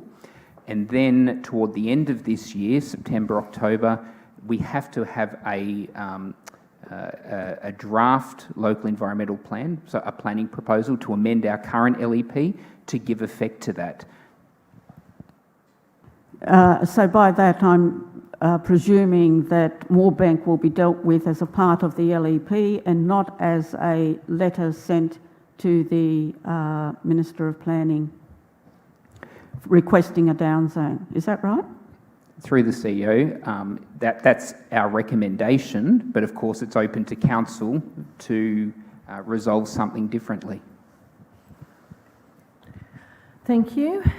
Any other speakers? I have a question. Yes, Councillor. We're doing all this work in Moorebank because the Moorebank are feeling the brunt of this R4, right? It was sitting dormant there for 10 years and now finally the market's caught up to a point where these lots are being bought up, consolidated and turned into high-rise. There are whole swaths of R4 further out west, and as the housing market catches up, there's the potential for these same issues to hit Casula. I know people are already being knocked on the door and, you know, given blank cheques in Casula pretty much. From there, it's the suburbs in 2168, so Miller Ashcroft. Are we going to do something similar in those kind of suburbs? And I guess rather than wait for this to hit the next council 10 years from now, let's be proactive and speak to these suburbs and explain to them what this potentially means, that you are living in R4. There is the potential that 5-10 years from now, someone will buy up all the houses in your street and you'll be living next door to an 8-10-storey apartment. So do we plan to do this throughout the R4, like not just in Moorebank, but throughout all the other R4 zones? So, Councillor, was that a question? Yes. Sorry. Okay, thank you, I heard a Acting question CEO. at I'll the have very an end inflection at the end. Yeah, That? there was an upward inflection. Yeah. Yes is the answer. We are going to do consultation right through all the suburbs as part of the LEP review. I mean, the reason we were doing community engagement in Moorebank is because we had a resolution of council from February to go and do that. But we will be doing deep engagement with all of the communities across all the suburbs as part of the LEP review. Yes, but specifically in the R4 zones about R4 and using Moorebank as a case study, so to speak.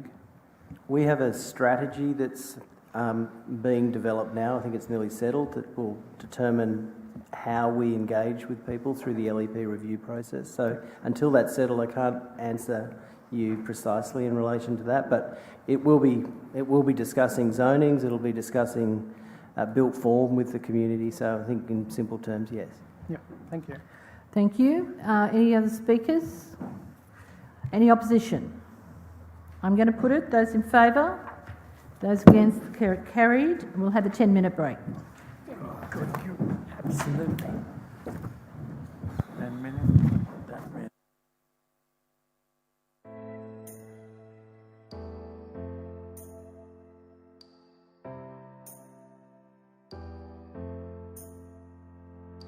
Love's got that taste.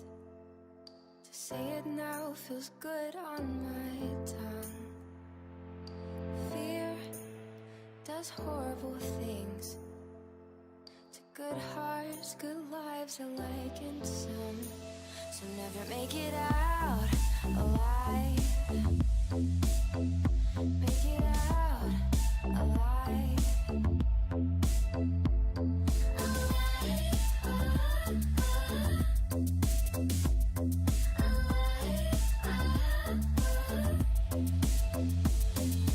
Funny how they do the same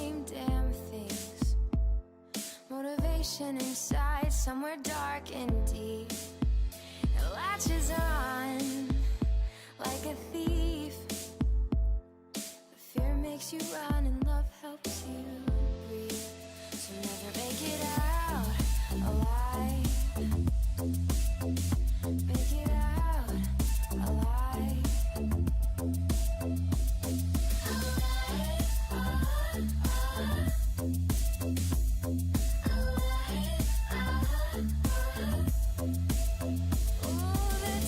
Just one kiss, I would jump at my own risk.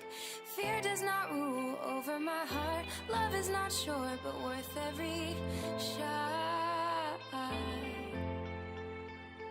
Worth every shot. So never make it out alive. Make it out alive. Make it out alive. Make it out alive. So never make it out alive. Make it out alive. Make it out alive. So never make it out alive. So never make it out alive. Make it out alive. Make it out alive. Make it out alive.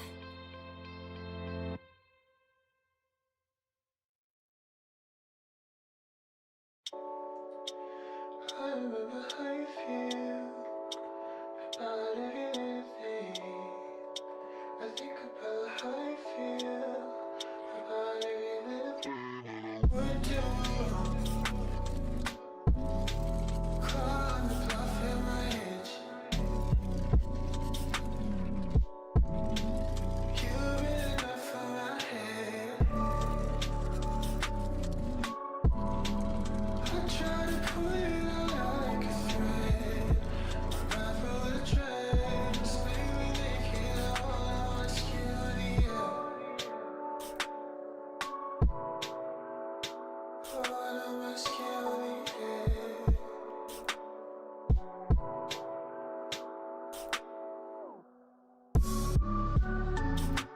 It isn't about you. It's about me. I don't even care like that anymore. It's just what I'm left with. Yeah. They said I wouldn't write anymore words about you, but I couldn't get the rest out the door without saying this too. I try to pull it out like a thread, unravel the dress, maybe take it all on security. Oh, all on my security.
It's about me.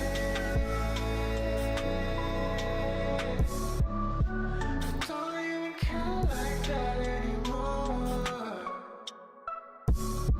It's just what I'm left with.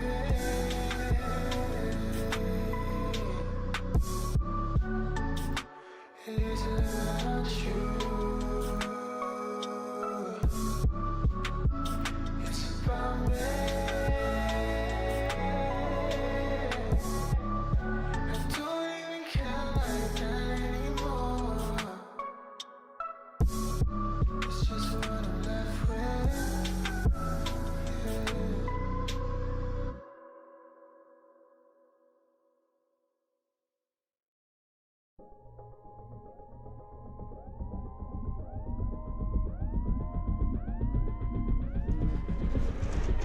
Can I give you what you need? Can I give you what you need? Can I give you what you need? Can I give you what you need? I feel myself closing up. Can I give you what you need? Can I give you what you need? I feel myself closing up. I don't ever wanna leave you. I never wanna be alone again. But every time I see you, I think of all the ways that this could.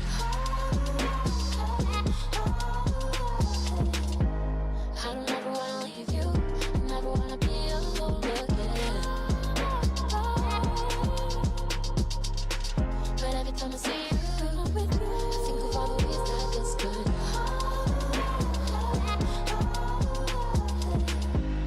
I feel myself. I feel myself. I feel myself closing up. I feel myself. I feel myself.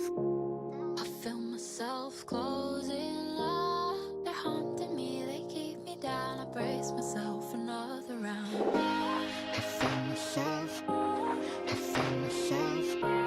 I feel myself closing up. I feel myself. I feel myself. Though you're not the same as them, but I can't let you in. I never wanna leave you.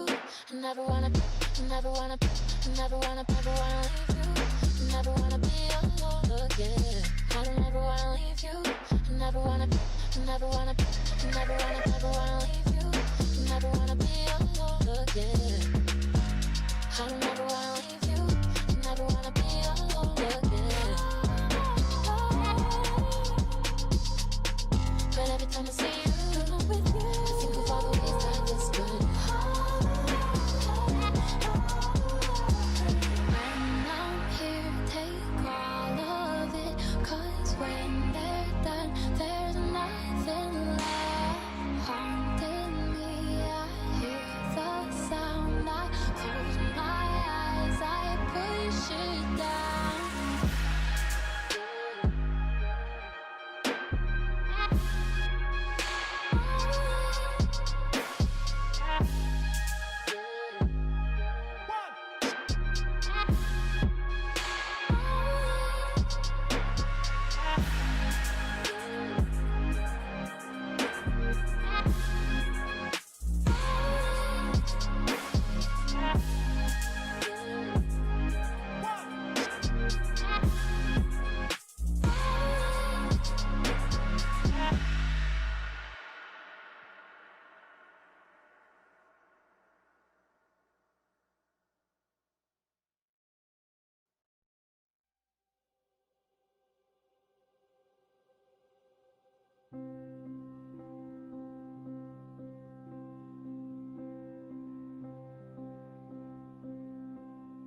Love,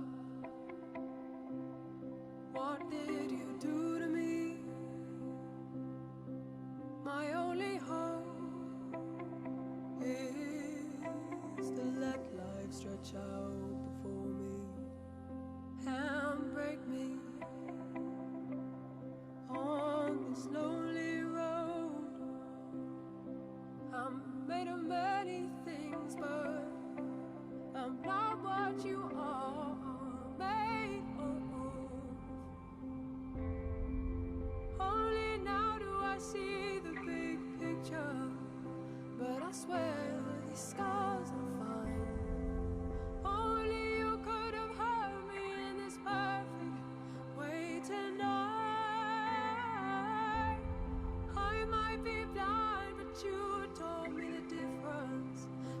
mistakes and what you just meant for me. Don't say you ever loved me. Don't say you ever cared. My darkest friend. Words. Have you forgotten all the lies you left there so fresh, turning over in the air? And now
are off. Mics are back on. Thank you, councillors and members of the public. The next item is CEO 01 and it's on page 118. I'll move a motion with some amendments, Mayor, please. Yep. And I'm glad I spoke to you about this prior to the rescission motion. Where are we up to? All right, so place the attached draft code of meeting practice on exhibition for 28 days with the following amendments. So all of that plus with the following amendments. Replace clause 15.14 with 15.15, and that appears on page 123 of the agenda for those that are looking for it.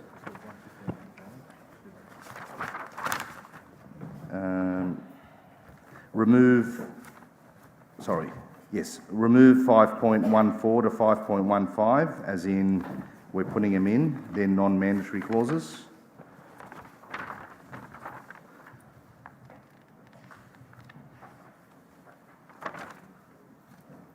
Have you given this to the typist? No, I haven't actually. Have you got a copy? No, it's just only three, there's 4 or 5 numbers. All right, Could you say it again? So replace 15.14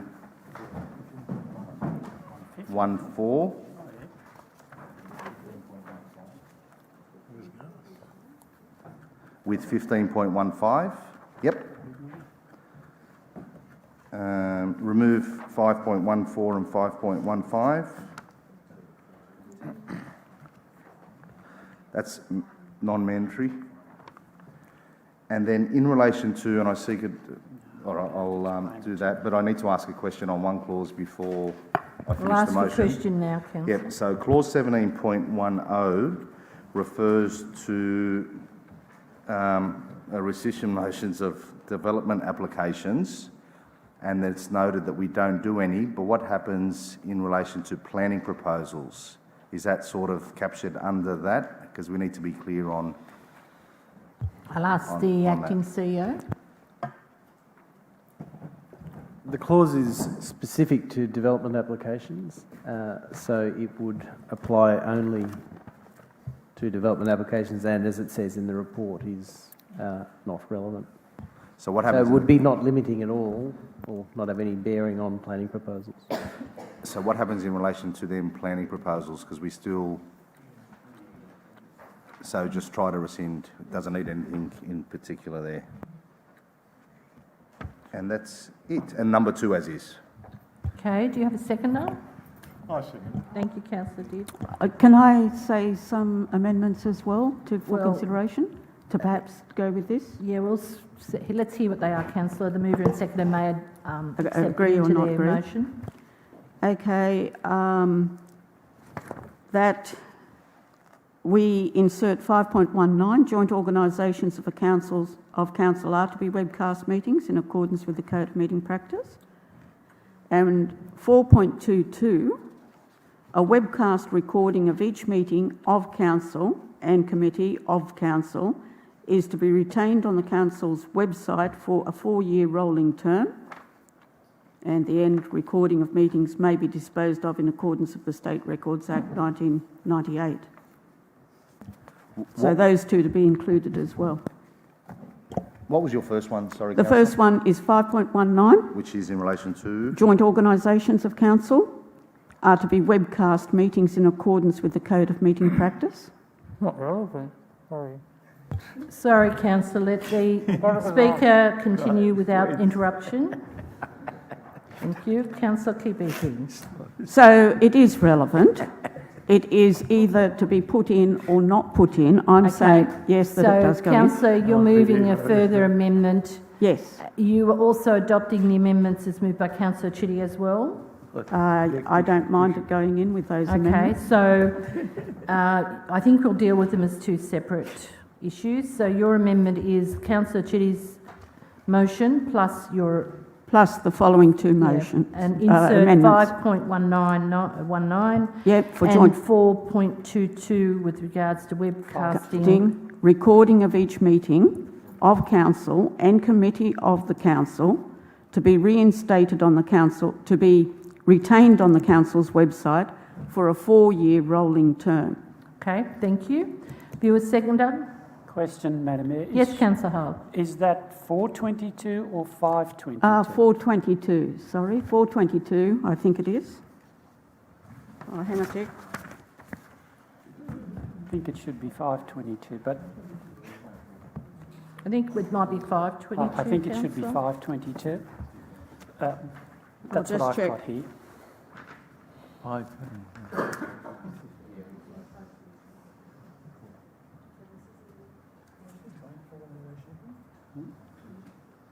Yes, sorry, 522. Okay, thank you. Seconding Councillor Hall, I imagine? Yes. Okay, thank you. Yes, Councillor Haggerty, you have your mouth empty? Yes, yeah, okay. Firstly, I'd just like to apologise. I forgot that all the mics are hot. Just with regards to the joint organisation one, are we as a body able to direct what the joint organisation can and can't do? They ask us in the code to decide whether we're going to or not. Council or the joint organisation? The code of council.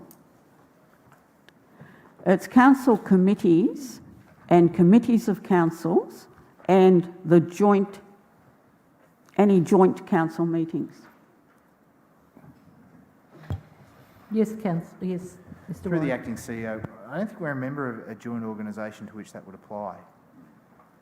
I can't think of a single joint organisation to which we are a member to which that would apply. Thank you, thank you, Mr. White. I keep calling Councillor. Would that be the local planning panels? Hold on a for minute. instance? No.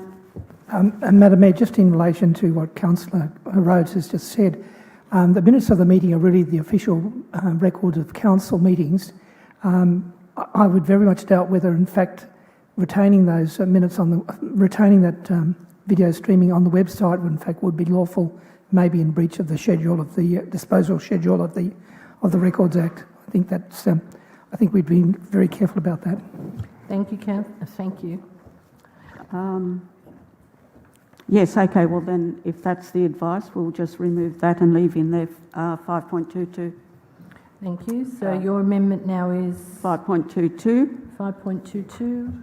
A webcast recording of each meeting of the council and committee of council to be retained on the council's website for a 4-year rolling term. I think your advice has just been received. That might be a problem legally. So I would suggest that 522 It is a matter of the code. The code asks us to give a time limit that we're going to have it on the... It's in the code.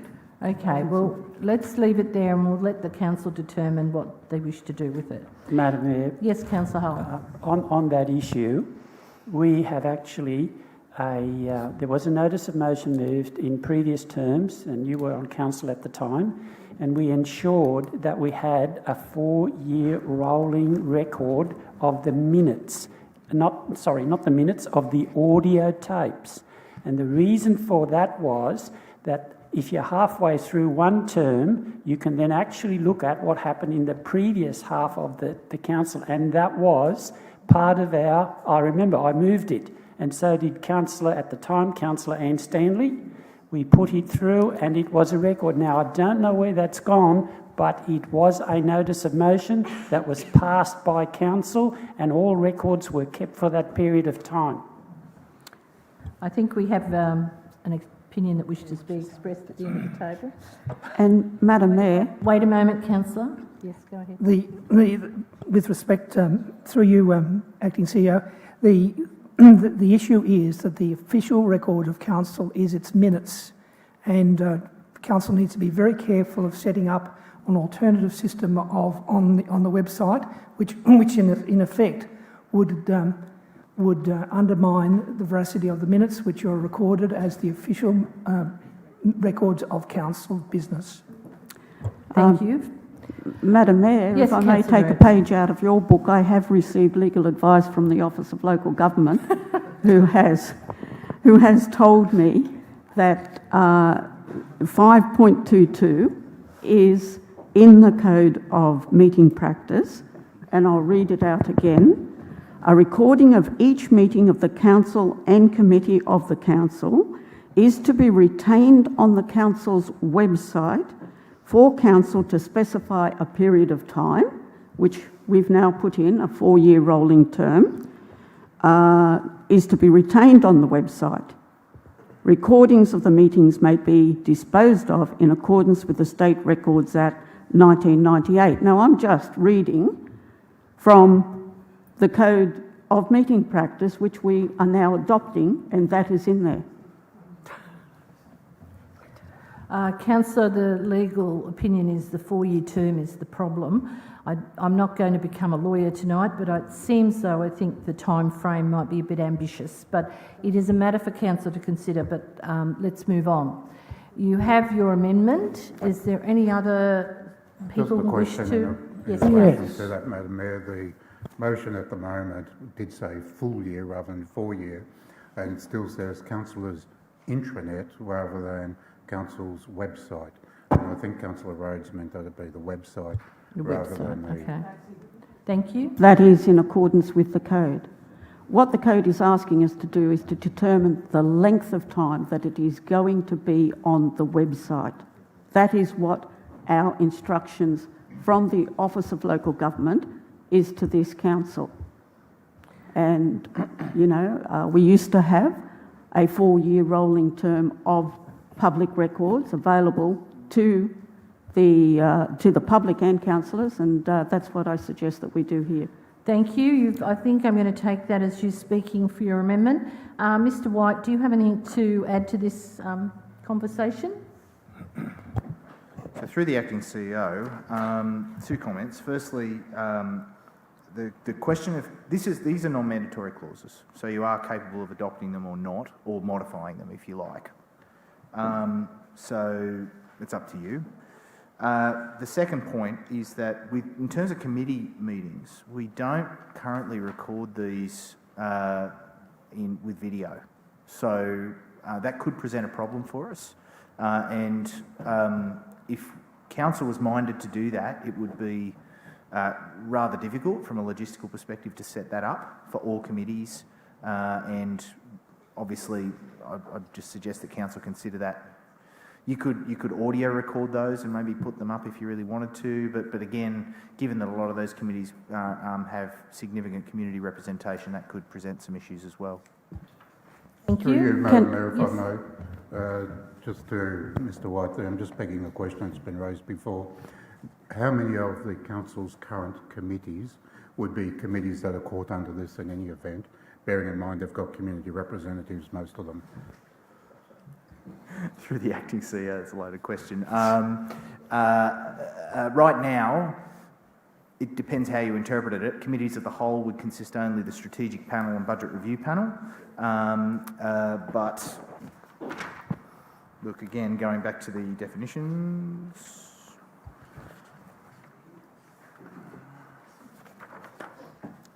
Consists of committee. What's a committee under the new code? You can have a hard copy, scan it, put it in archive. Committee. That's the video. Don't worry about the video committee. Yeah. So it's only committees of the whole. Under the definition, it consists only of committees of the whole. So we'd have to record strategic panel, we'd have to record budget review. I think those are the only 2 committees of the whole we have. So all the rest of the committees, so-called committees, including the Audit and Risk Committee, wouldn't be caught up by this in any event? That is true, good point, Councillor. Yeah. Thank you. Madam Mayor, I'd like to read out 5.19 of the Code of Conduct, which says all meetings of council and committees of the council are to be webcast on the council's website, then pointing out that it is going to be mandatory that councils will be required webcasting meetings from the 14th of December 2019.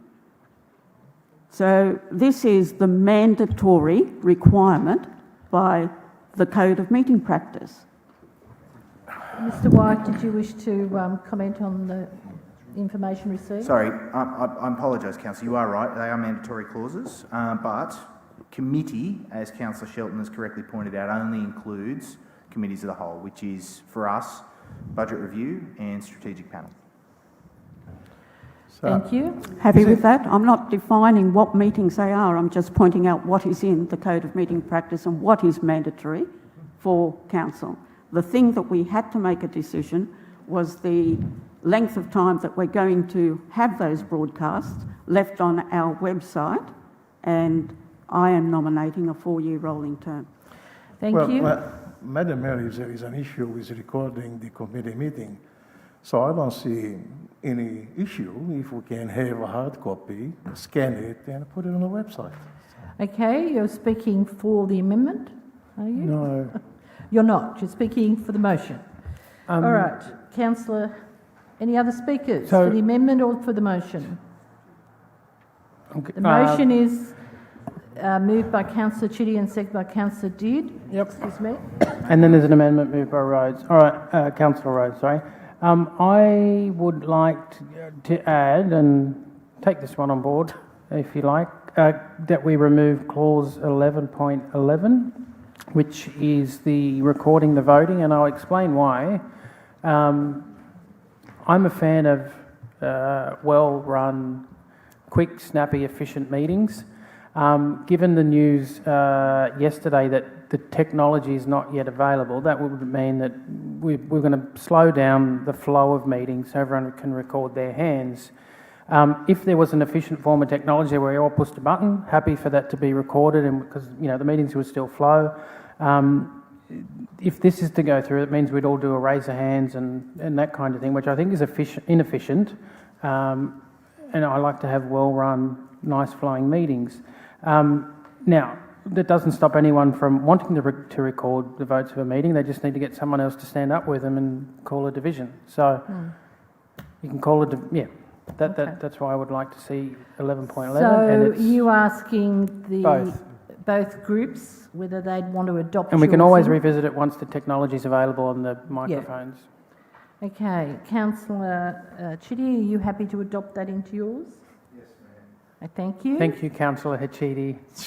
Councillor. Well, then I will take I'm not happy to have that because I think that it is very, very important. All right. Thank you. That we All right, stop. know the voting. Thank you. Stop. You've already spoken for your amendment. Now, do you wish we've had a speaker. No, we haven't. Councillor, do you wish to speak to your amendment? I'm just concerned about the recording of Budget Committee and Strategic Panel, given that most of it is normally marked confidential. So is this thing going to go on and off all the time when we're in this? Okay. Can I also explain to councillors that if you're going to add this onto our performance, so to speak, there will be budgetary implications. So you need to be Mine aware doesn't of do those. that, does it? No, yours doesn't. Okay. But the amendment does. Okay. Any other speakers? Madam Mayor, Yes, does that Councillor. mean 5.22 with the rolling records is going to be taken out? Is that what this is? No, it's two separate. No, it's still there. Yep. Okay, I'm going to put the amendment as moved by Councillor Rhodes and seconded by Councillor Hull. Those in favour? Those against? Declare it lost. I'll put the motion as moved by Councillor Chitty and seconded by Councillor Did. Those in favour? Those against? Declare it carried. I have a question. What about Councillor? The question is, how long is council going to leave the broadcasting of the webcasting on the website? It is mandatory that it appears there. The question is, how long are you going to leave it there? I'll ask Mr White if there's a policy. I think there is a policy at the moment. So through the acting CEO, what council's just adopted, if I'm reading the motion correctly, is what's in the book. So this is attachment, it's page 627 of the second attachment book in green at clause 5.22, and the clause reads, a recording of each meeting of the council and the committee of the council is to be retained on council's website for the duration of the meeting. Council meetings will be live streamed and then removed from the website at the conclusion of the meeting. Okay, thank you. The next item is on page 126. Move that way, thank you, Madam Mayor. Seconded it. Thank you. Any opposition? I have a comment. Yes. While I think the Ingham's Institute for Applied Medical Research is a great place that does great work, I'm mindful that they receive many millions of dollars from many different sources, and there are other organisations that were listed here that barely scrape together a couple of dollars. So just some feedback that perhaps we need to build in a neediness factor when we make these, or when the committee makes these decisions. Thank you.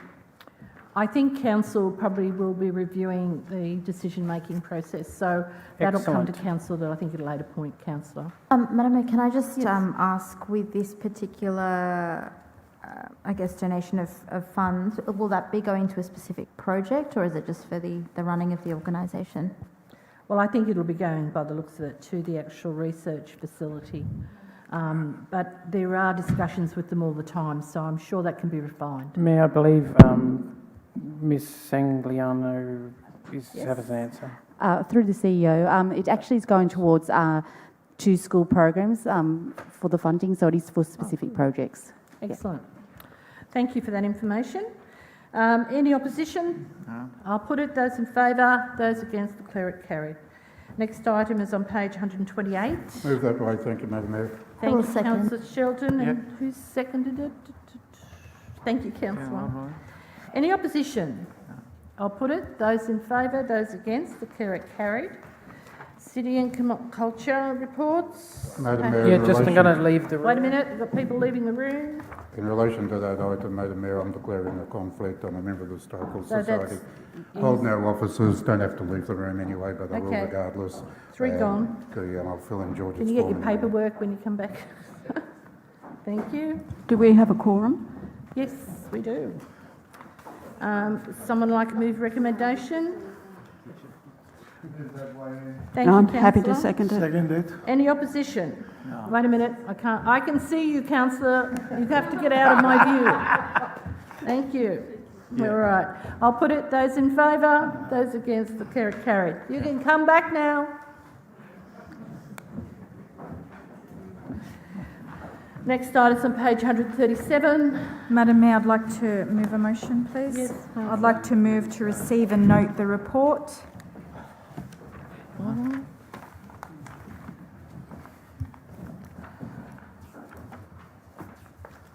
Yes? Is that it? That's it.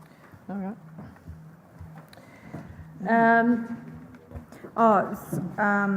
Sorry, you can leave number 1 as well. Delete number Just, 1? yeah, as is, 1, as is, yeah. So you're deleting 2? Yes, Madam Mayor.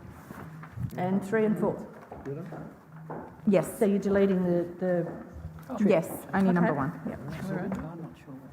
I'll move. Seconder? Can I foreshadow as per the book? Yeah. Right, I'll just get a seconder for this motion. Thank you.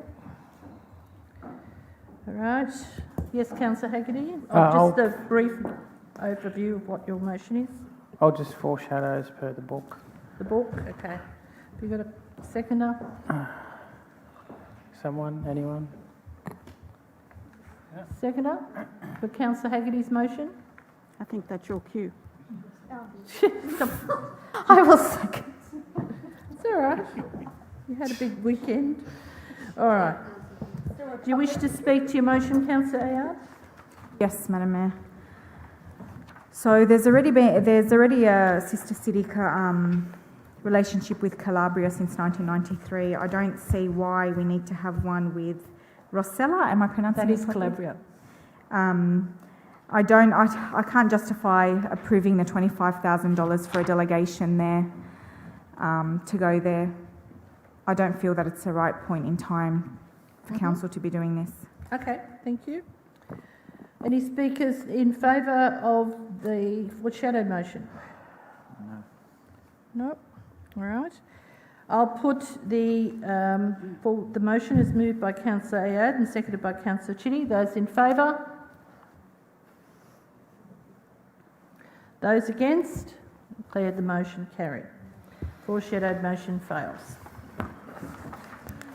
Can I move a motion for the next one when you call it? Oh, wait a minute, I've got to leave the room. Oh, yeah? Sorry. I have some questions about this next one.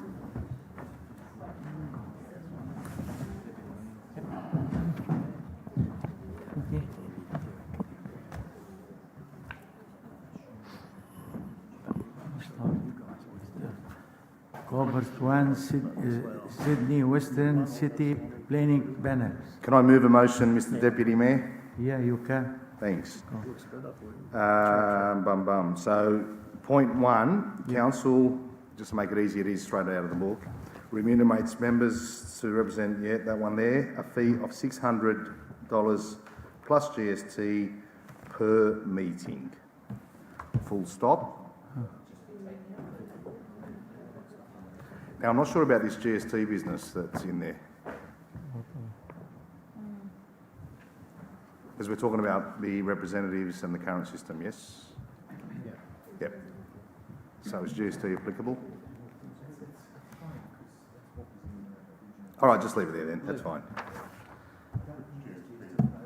Yeah, just leave it plus GST if applicable. No, still got to pay tax.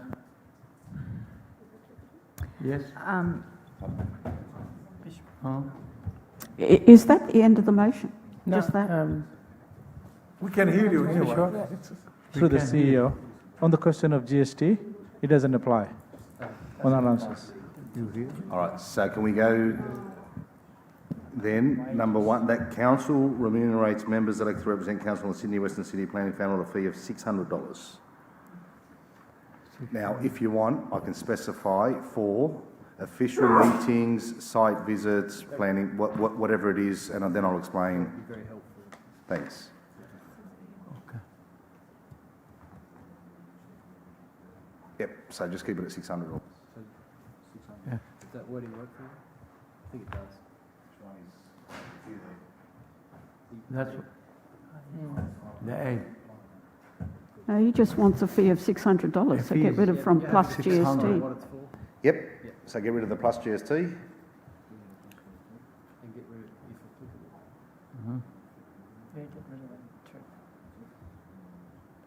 applicable. Yeah, but I want to make sure though, because site visits are different to the meetings, are different to the... So generally, and I sat on the panel for a while, there could be a day of briefings, which includes site visits, so that's classed as a meeting. So yes, the members are entitled to that. There are the formal meetings where we sit down, yes, they're entitled to that. And then there's the electronic meeting, yes, they're entitled to that. Does that capture all that in there? I believe it does. Thank you. Thank you.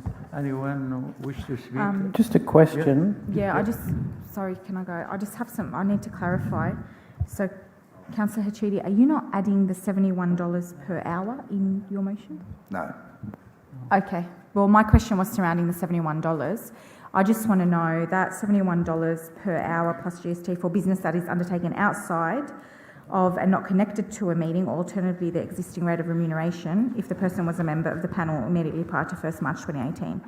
So how would this be billed? Would they invoice council? How does that work? I'm a little bit confused because I know people do a lot of preparation for meetings at home.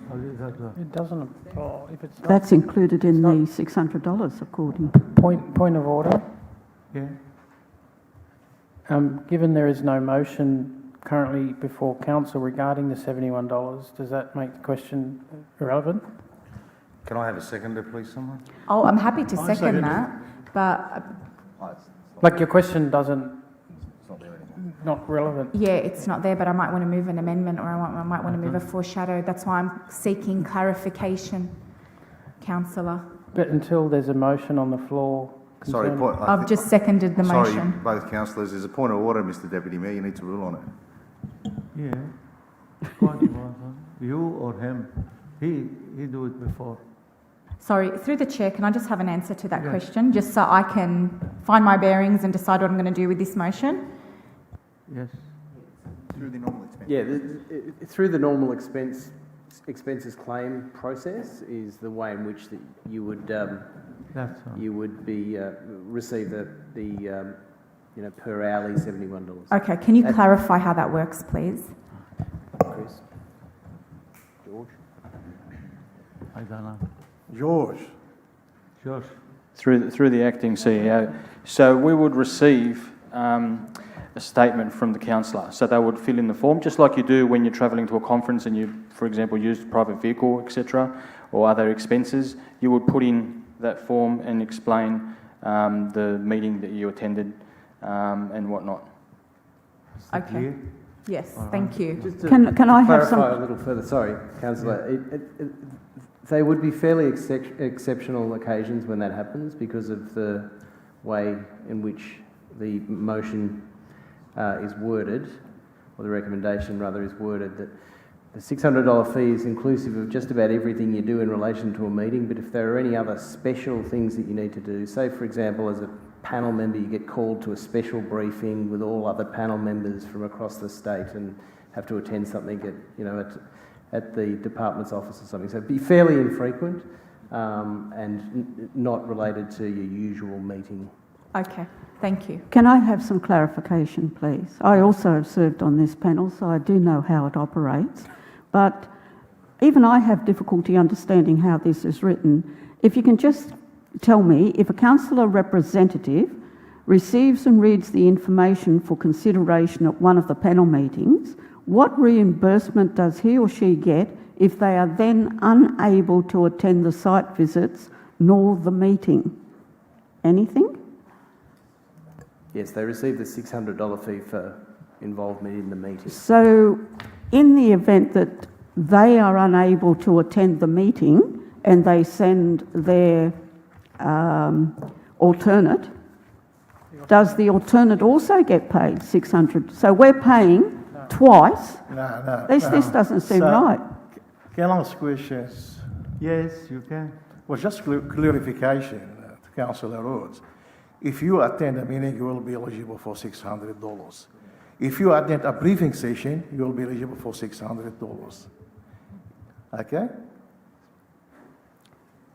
But if you don't attend the briefing, you won't be eligible for anything. So if you don't attend meeting, you won't be eligible for anything. No, that's not what was just said. What was just said was that you may have the representative who is available to receive Well, the alternative will be eligible to receive Can the I money. finish? Can I speak? Yes, you can. Thank you.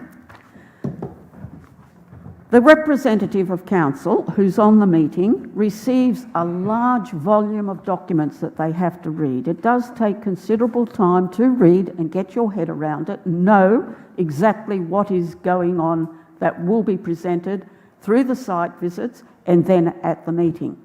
Now, they would take that on in good faith that they would be able to attend the meeting. But it may so occur that having read through all the information, they are then unavailable for the meeting and then send their alternate to the meeting, who hasn't done all the work that the representative has done. I'm just seeing that there is holes in what unless somebody can explain it to me. Can I speak for my motion, Mr Deputy Mayor? Yes. Thank you.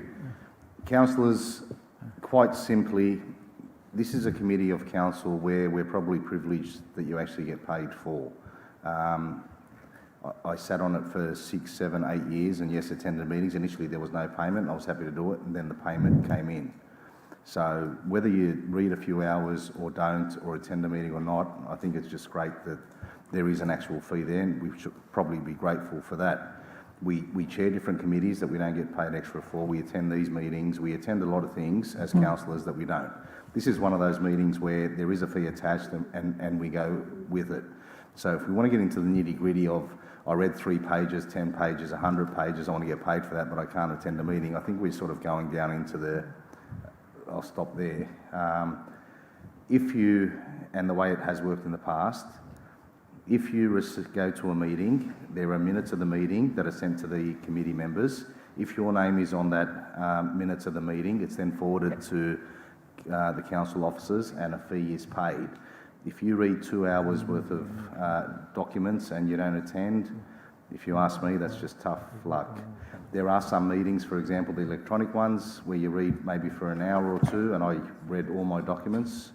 And then, you know, it's a 2-hour meeting and I got the $600 for it. There were days where I spent all day there and got the same fee. There were briefing sessions where you spent half a day and you got the same fee.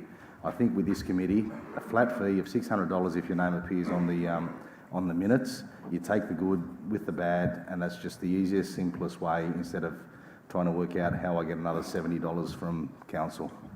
So if I'm to understand it is the signature that appears on the bottom of the document that you were in attendance at that meeting is the person who gets paid for that. Exactly right. Thank you very much for explaining. I have a question. Anyone? Yes. Yes. So council appoints 2 people to this panel, and as far as I'm aware, only one of those has declared a conflict of interest and left the meeting. Can someone clarify that? We appoint 2 people, 2 councillors to this panel, and as far as I'm aware, only one of them has currently left the council meeting and declared a pecuniary interest. Yeah, it's possible. Well, if you ask me then, Councillor Aggie, we've also got 2 alternates, so there should be 4 people out there. Yes. Okay. Anyone wish to speak again? So what is the No question? more. Yeah. Could we... Do we appoint 2? We appoint two members and 2 delegates? Alternates. Yeah. I would like to declare a pecuniary interest and leave the meeting. Well, if you are alternate, you have to leave the room. Yes. What's what I'm doing? Quick. Quick. Okay. Can I... Anyone wish to speak again? Can I just suggest... You already breached the code. Can I... I put the motion. Yes. Can I suggest that the... Can I... I'm happy to chair. No. But I've got a question. Can I... No, Deputy Mayor, are you an alternate? No. You're not involved in it. Can I I believe you are alternate as well. No. Can I suggest that Councillor Chitty's motion... I told you, no. Point of order, Mr Deputy Mayor. I've been It's trying getting a to bit talk out for of the last control, 5 and I think minutes. Councillor has been trying to Thank talk. you.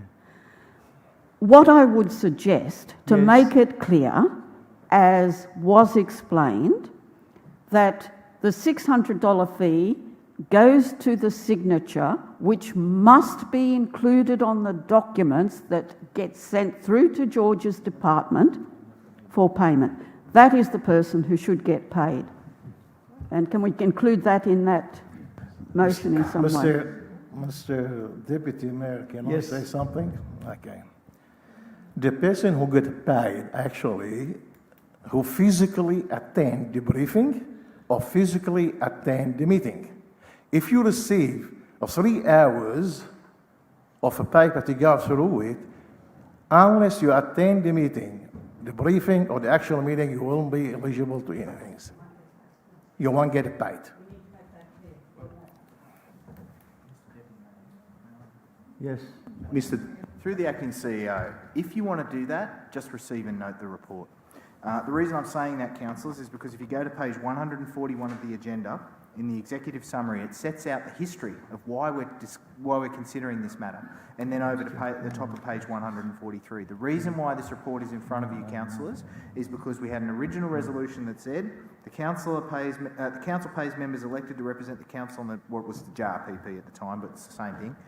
A fee of $600 per meeting they attend, full stop. That's the way it's been since 2012. 2012? Yeah. 2011, I'm sorry.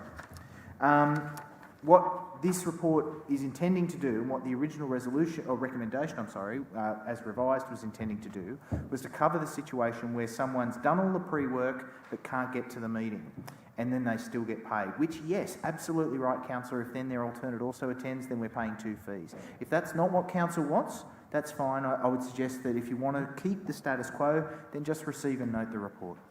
Happy to change that and receive and note the report. Yeah, now we put the motion moved by Councillor Hachiti, seconded by Councillor Ayan. Just as long as we get rid of the rest. Yeah. Mr Deputy Mayor, can I clarify something? Does the remuneration have to be taken on board? I mean, is it possible to recommend no fee? Through the acting CEO, the minimum is $500. Again, taking you to the original the order by the then Minister for Environment Planning. So that's the minimum. That's the current fee now, isn't it? 5 or is it 6? 6. The minimum is 5. I just need to seek clarification. If we receive and note the report, what will the fee be? 500 or 600? Through the acting CEO, $600. 600. But only if you attend the meeting. Yes, yep. Yeah, we put the motion. So on. the motion Vote. now, it's a change to the original, Oh, receive another report. So Councillor, are you happy with it? Me? Yeah. Yes, I'm happy. you happy? So Deputy Mayor, you have to move it now. Yeah. Now we put it on the vote. Who's with and who? 1, 2, 3. Carried. Unanimous. Thank you. So call the- Unbelievable.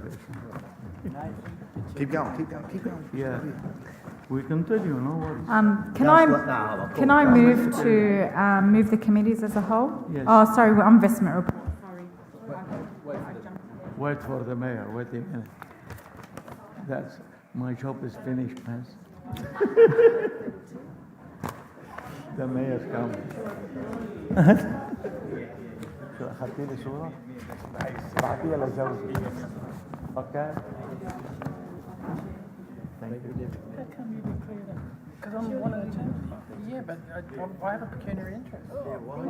Oh, because if I get to vote on it. I just heard that before. It is an alternative. Right, imagine we're up to committees. One more to go, sorry, I apologise. I move in accordance with 144, thanks. Okay, thank you. Councillor Shelton moving, seconding. Second. Thank you, Councillor Didd. Any opposition? I'll put it. Those in favour, those against, the carried. Next item's on 153. Daniel. Couple of Move that way. questions. Sorry, hold on a moment. Move that way. Thank you, Councillor Haggerty. Got a seconder? Yes, Mayor. Thank you, Councillor Chitty. Now, what is your questions? Woodwood Place, what happens if we miraculously receive some funds and we start building it?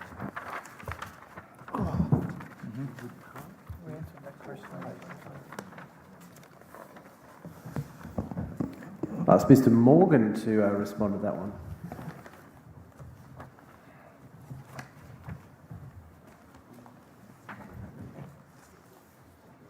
Thank you. Through the acting CEO. The process we're working through there is with the master plan. As you're aware, the brief has been agreed. We're currently working on the request for proposals to do the design work. As it currently sits, all the proposed car parking sits around the existing Whitlam Centre, and any master plan which would consider moving that would have to accommodate all that additional car parking. Does that answer your question, Councillor? I have some questions. Yes, Councillor Rhodes. The time limits that are going to be placed on the Whitlam car park, which is in the first stage, what are the time limits for the car parking that is going to be given to the Whitlam Centre in regards to this? Acting CEO.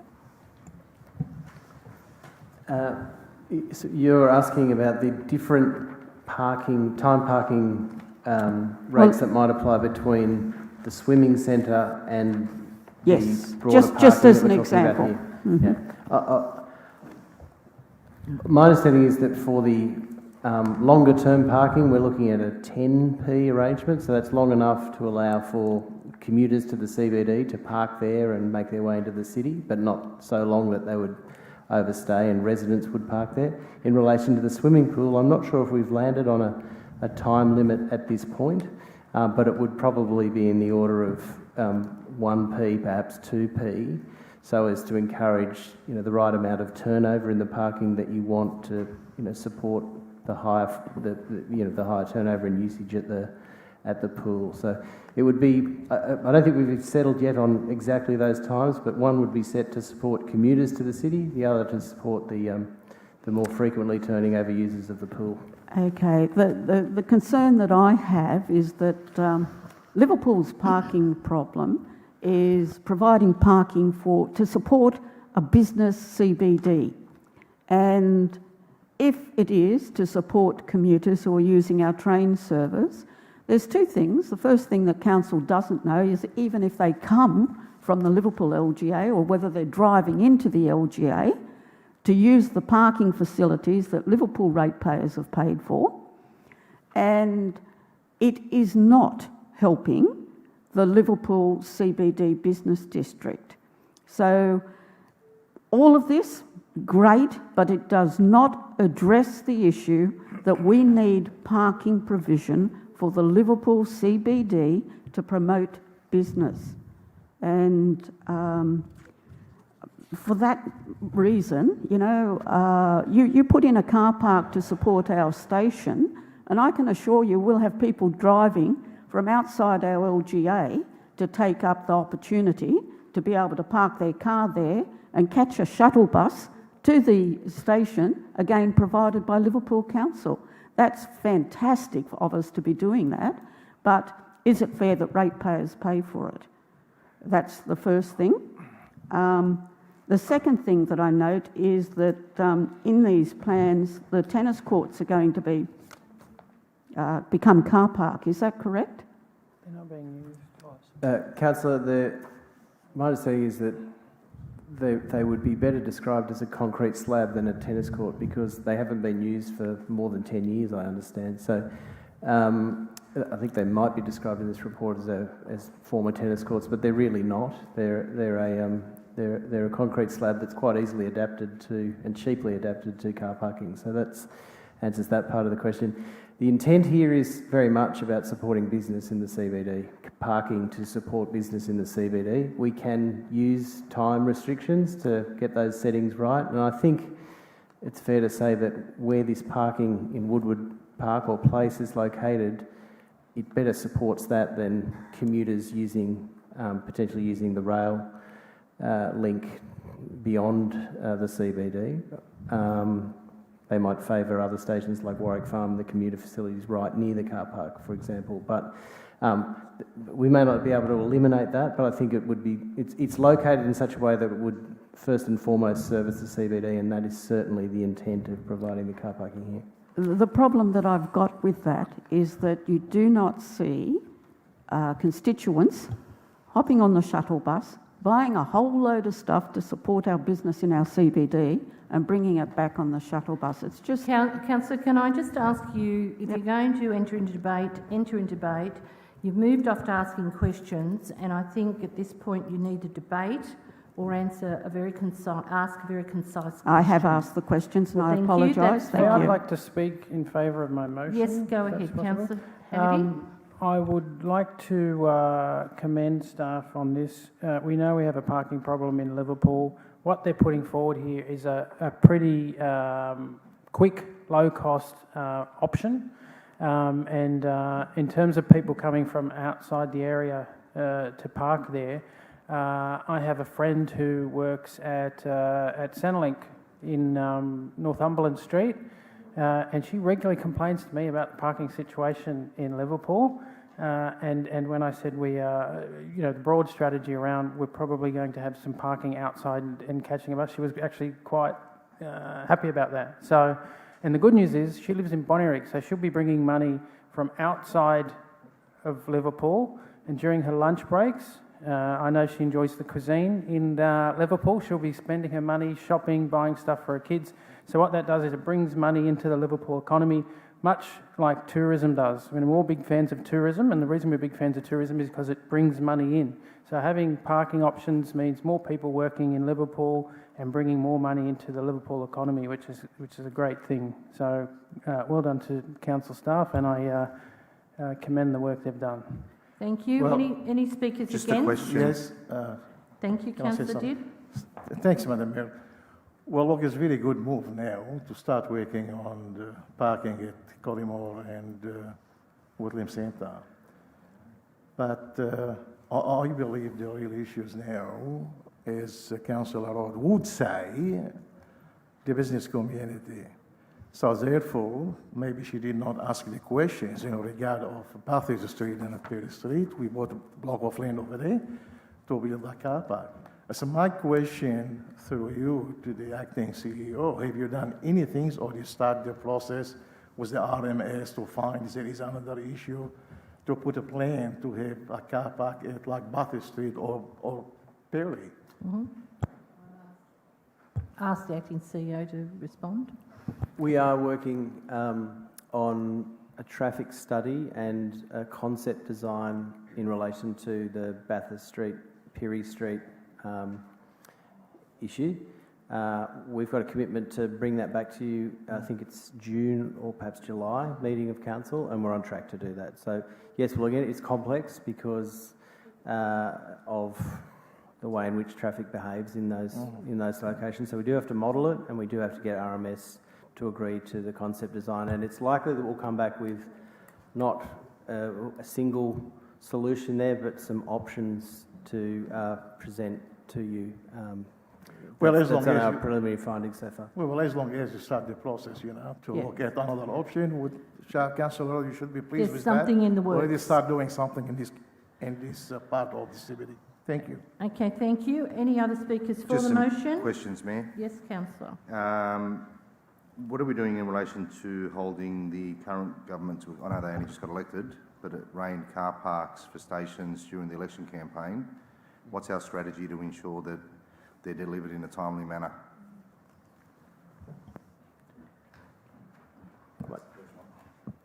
Why don't you ask all the questions? Because some of these I think will have to be taken on notice. I can And take it on answer that notice. quickly, and that I will take that on notice. Yep, that's fine. In relation to the point that you just made, Bathurst Street, and you said you'll be coming back with some options. Without preempting the options, will one be we do nothing? Potentially, yes.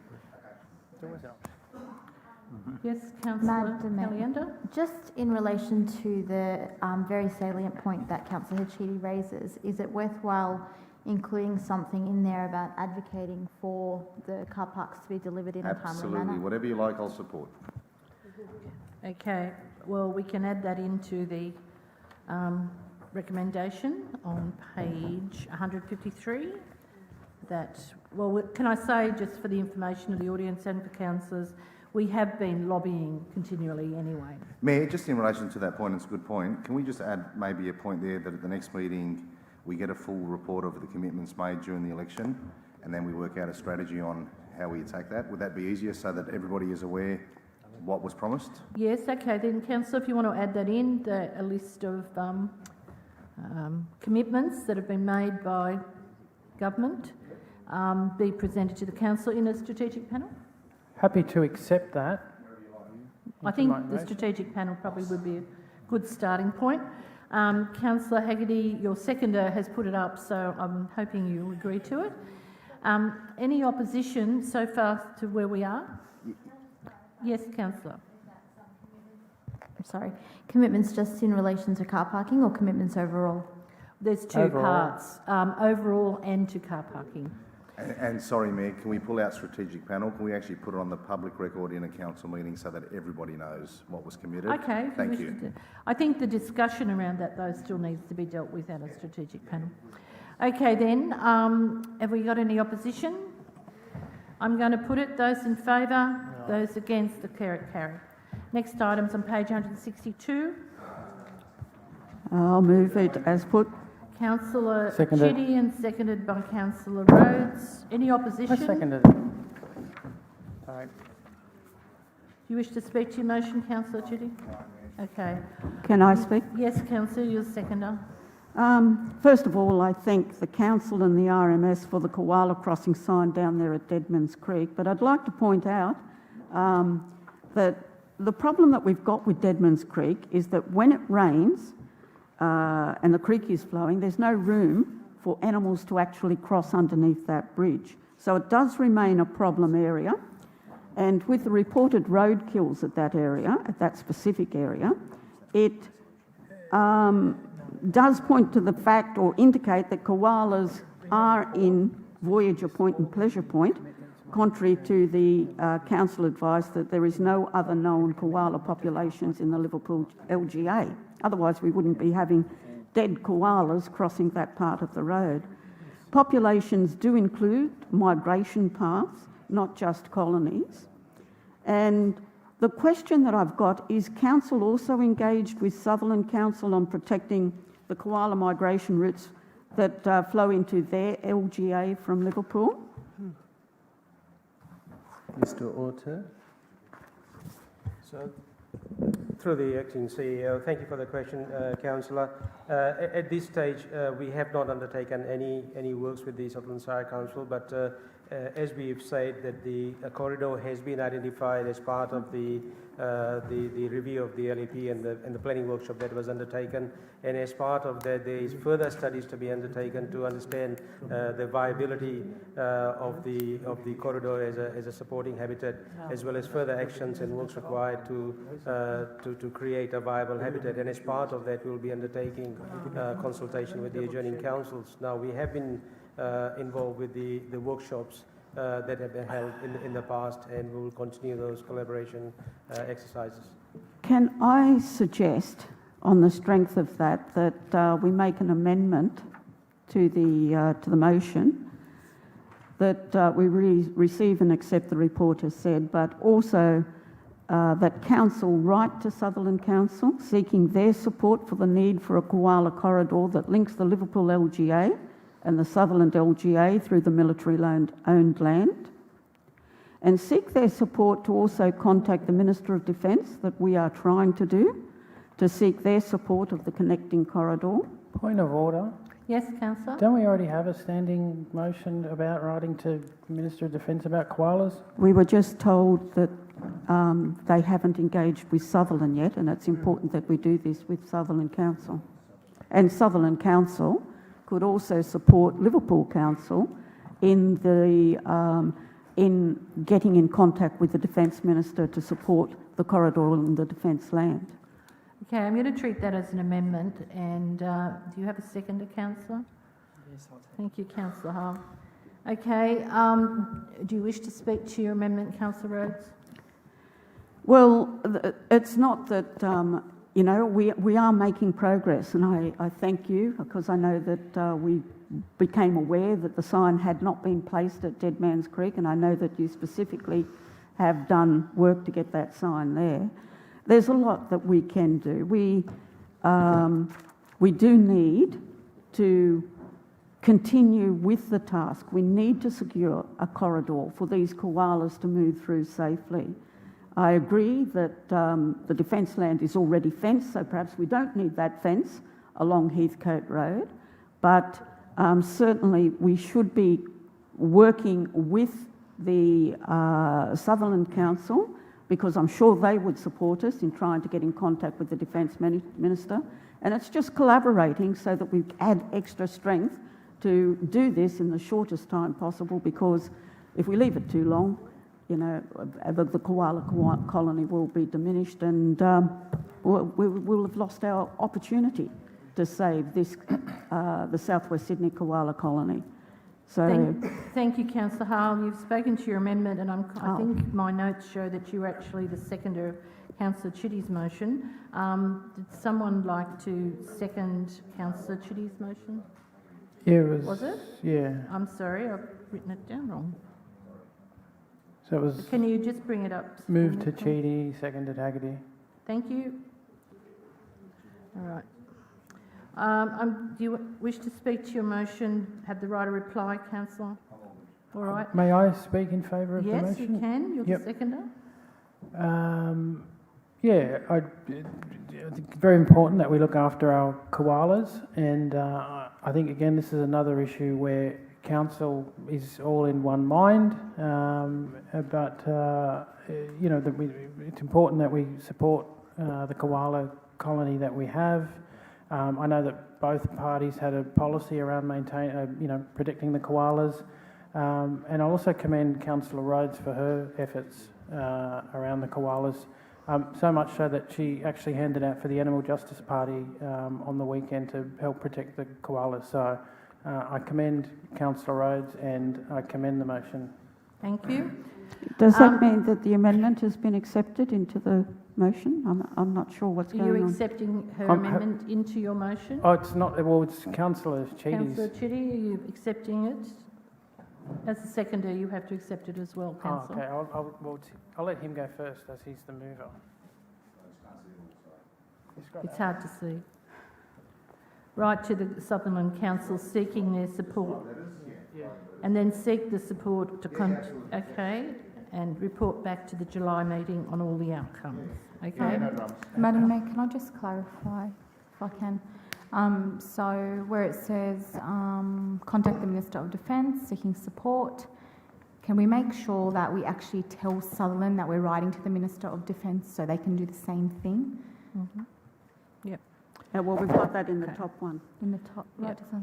All right. I'm going to move it. Those in favour? Oh, yep, okay. Those against? Carried. Next item is the committee reports. I understand you want to move them as a Can whole. we move it as a whole? I just want to bring to the attention Hold on. Councillor of Did the moving as a whole. committee. Seconded by Councillor Ayad. Yes, Councillor Chitty. In relation to and I'll bring it to the attention of council so that staff aren't conflicted. At the last council meeting, Councillor Haggerty, I believe, in relation to the air pollution, raised a motion. I put forward the one from the intermodal committee because it was urgent at the time because the election was up. This motion is now up before council, which is different to the motion that council passed.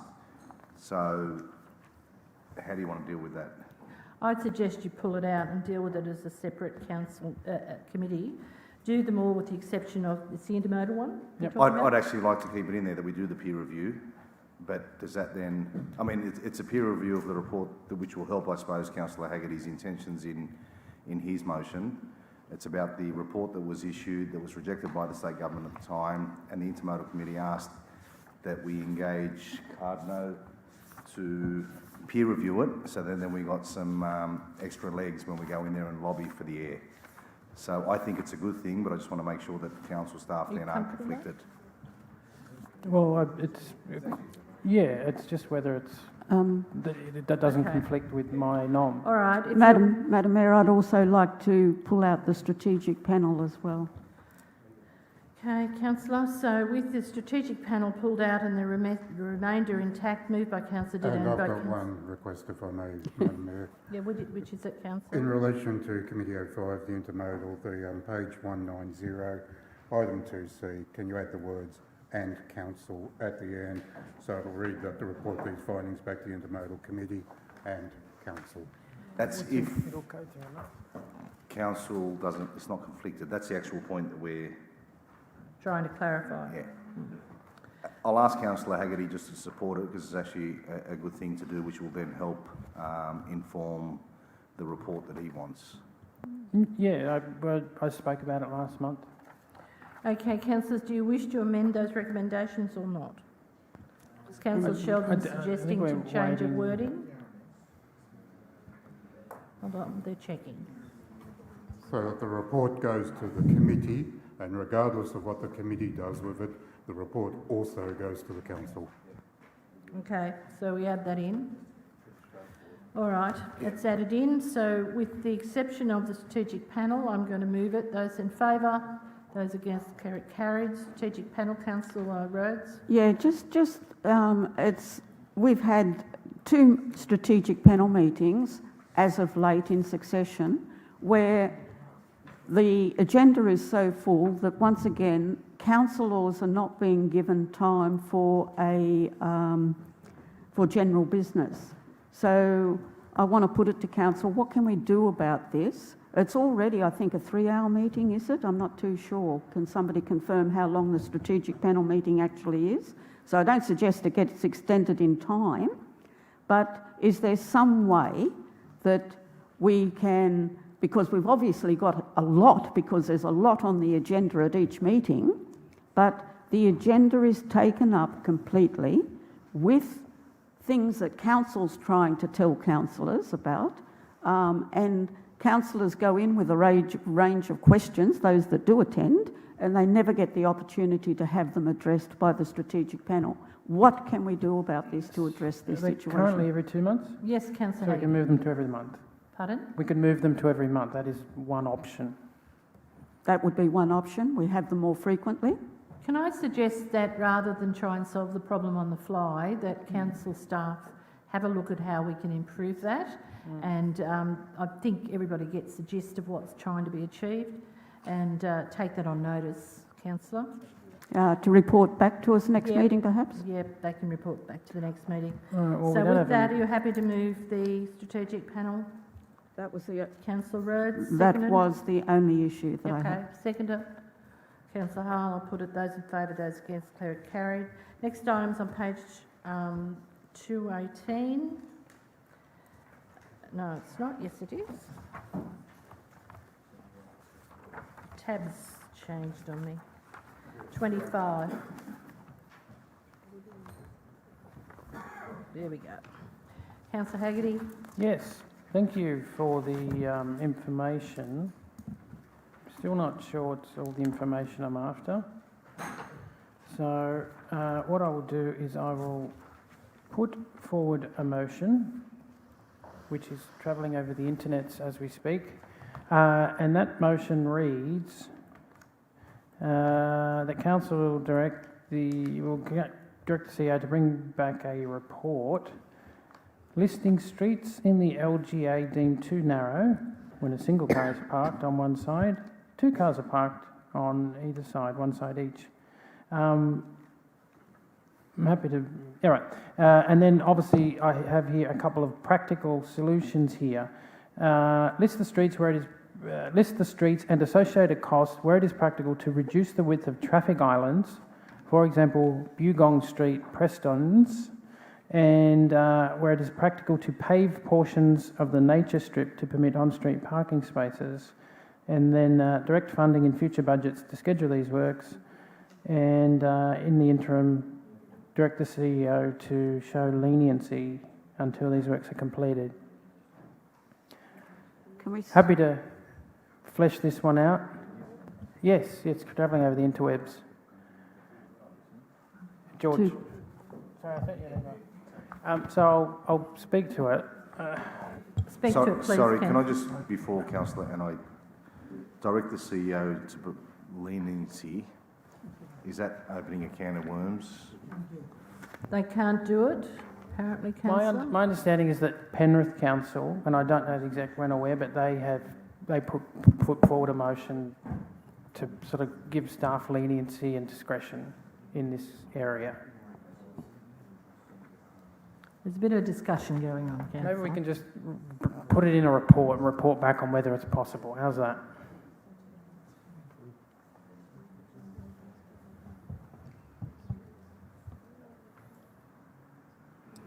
Can someone tell me how many streets there are in the LGA in any event? Lots.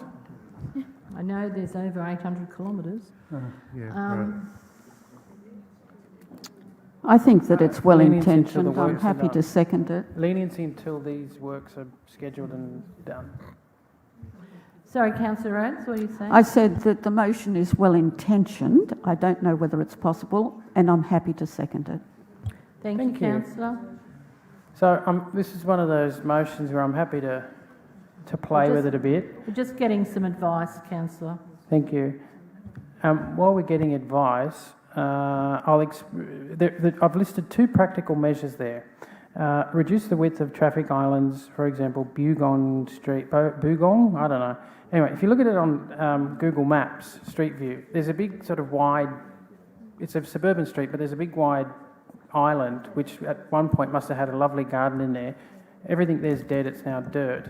If you rip that up and paved it, it would give a little bit extra on that street to provide parking. Currently, when cars park there, trucks and things, emergency services vehicles can't get past.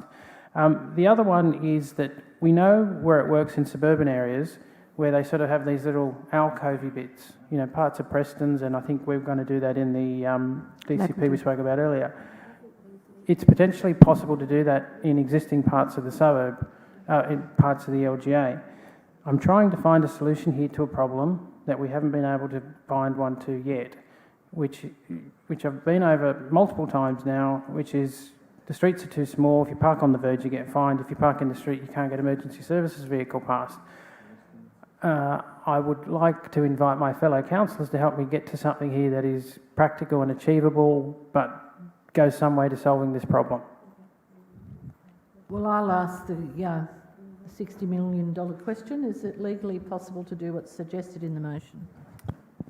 Thank you, Mayor, and thank you for the question. I might just clarify a few things as we go.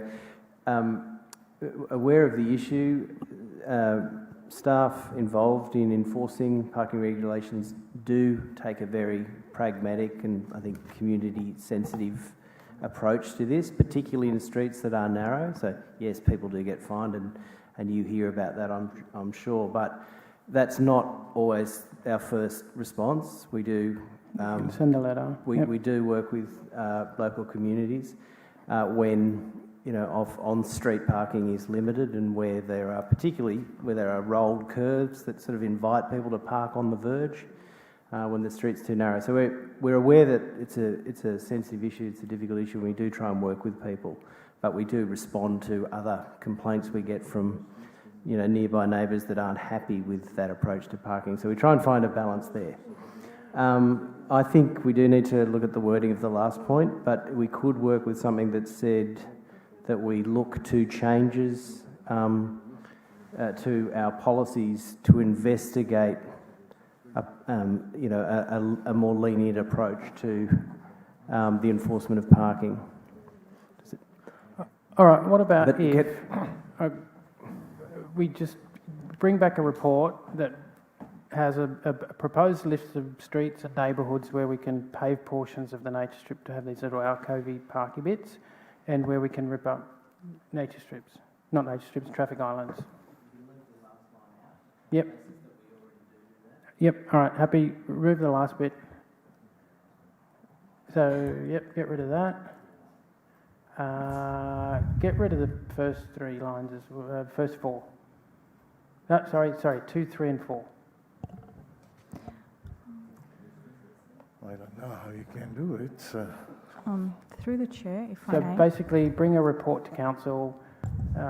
We do a bit of analysis going, here's some streets and neighbourhoods where there are issues with narrow streets, and here is where it is possible to actually. This is a workaround. Yeah. Through the chair, if I may, just a suggestion, Councillor Haggerty, taking on the Deputy CEO's comments. Maybe the policy does need to be reviewed for future developments, so we don't have this problem in the future, because I know Middleton Grange is a prime example of that. Also, the Mornington complex in Holsworthy is even worse than Middleton Grange. It's really bad there. Yep. So I feel that this needs to be prevented in the future with future developments. I'm comfortable that we're doing that. We saw that earlier in the DCP in Austral, that they've taken on board and they are doing it. Yeah, because it have raised it. But does the the current policy, actually state what the minimum width has to be for 2 cars to park comfortably on the side and 2 cars to pass? It does clearly state. Okay, and in your professional opinion, do you feel that that needs to be reviewed, or it works the way it is? Because Middleton Grange is a disaster, and so is Mornington in Holsworthy, the Mornington complex. Acting CEO, yeah, wish to Mr. Smith. respond? Yes, Councillor. So this is an issue that we acknowledge, and in the response to the question with notice, we acknowledge that some of the more recent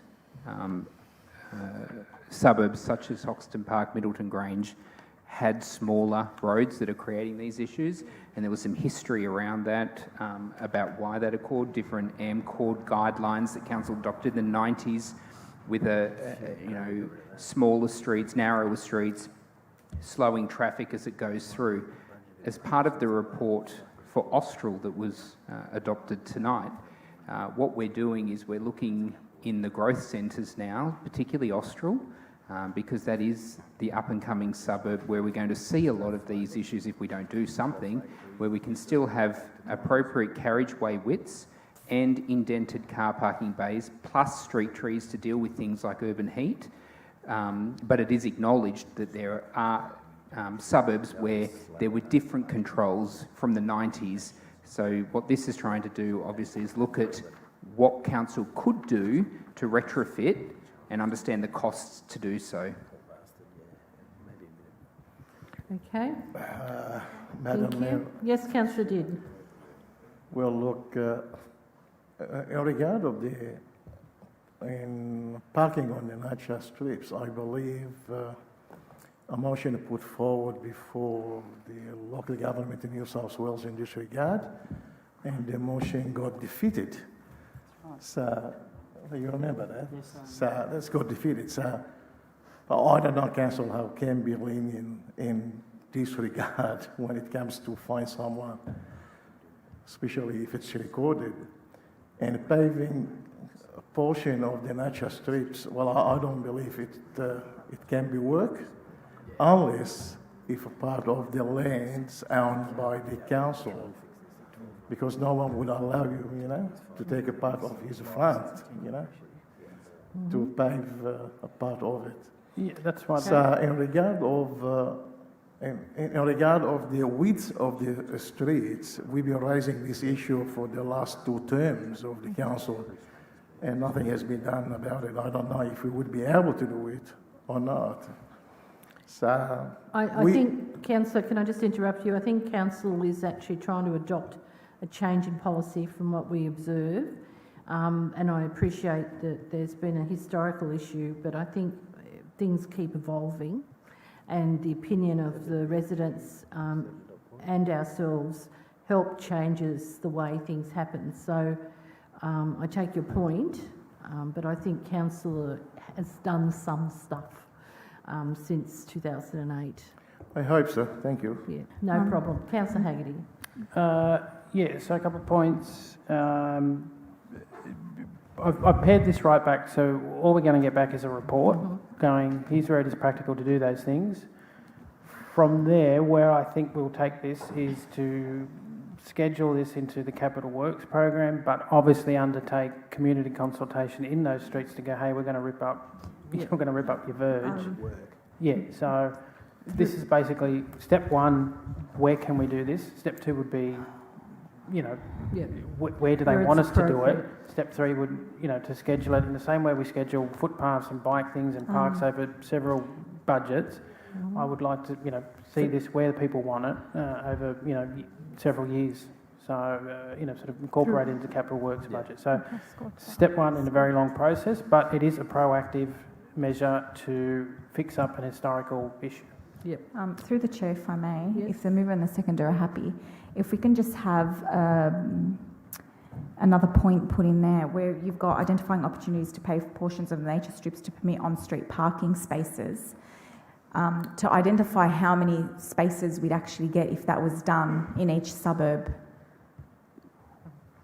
Because I feel that needs to be identified, because if it's an insignificant amount, is it really going to be worth ripping them up? Yes, no, that's fine. For just a couple of spaces? The number of costs and the number of spaces you'll get as a result. Yep, I'm happy for that. Yeah, okay.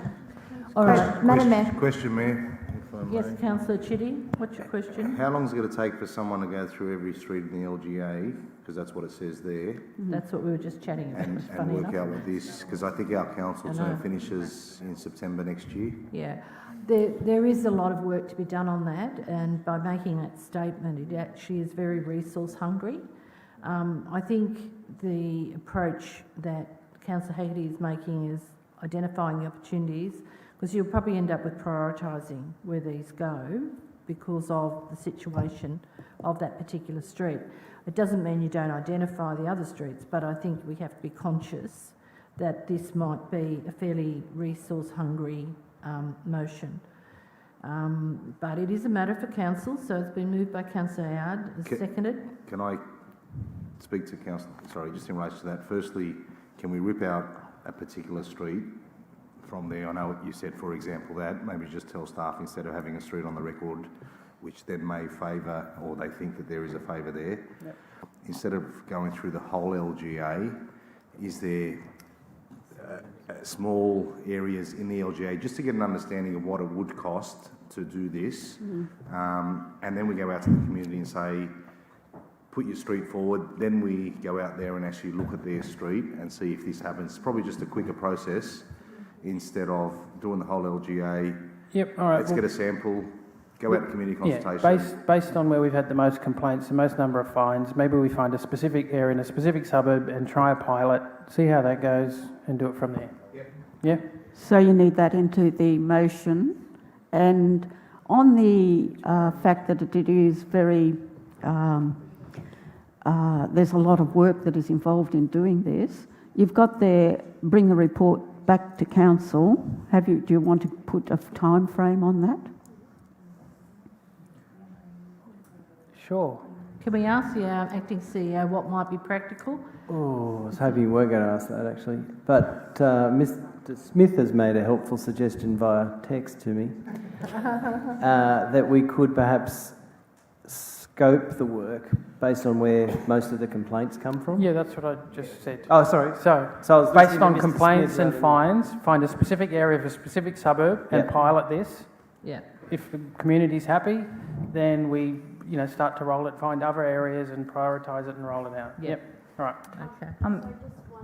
Other thing, Madam Mayor, where we are looking at sort of opportunities to pave portions of the nature strips, if that's not practicable, could we also kind of have a sense of other opportunities or other kind of resolutions and options that might be there, that might be possible? Well, I'm sure council will look at the different options because I think they've heard loud and clear the concerns people have. So some streets, I imagine you'll be able to do stuff, and other streets you won't be able to, unfortunately. Councillor, do you have an amendment there which is identifying how many car spaces we would get if this was done in each suburb? Do you wish to continue with that particular amendment? Yeah, just roll it into Happy mine. to add. Roll it into yours? Yeah. Okay. And Madam Mayor, if I may, just continuing on what Councillor Calianda just said, could we in number 2 actually add, if the mover and seconder are happy, parking bays as well? So I know they're traditionally used for townhouses and units, but why not have them, in high density housing, like for example places like Middleton Grange, specify an area, maybe a couple of 100 metres away from the homes. It could be used as visitor parking, or if families have more than one car, it could also be used. So designated like parking bay. Like neighbourhood parking The bay. mover happy with that? Yeah. So maybe just something about explore other opportunities, other ideas just and something to be opportunities. explored if they're happy with All that. right. Okay, the seconder happy? Yes, but we still don't have a time frame on the report. Well, I asked about the time frame. 3 months. How many months? 2 months? 1, 2, 3. It's closer to 6 than 3. Yeah, but just to identify a pilot area. Yeah, okay. Totally. 3 months, pilot? 3 months. Okay. And Madam Mayor, I think you're going to get rid of the reference to a particular street in a particular neighbourhood in paragraph 1. Can we get rid of Boogong Street? Take Boogong Street out, Preston's. Just put, for example, Boogong Street, Preston's in number 1. Just delete that, please.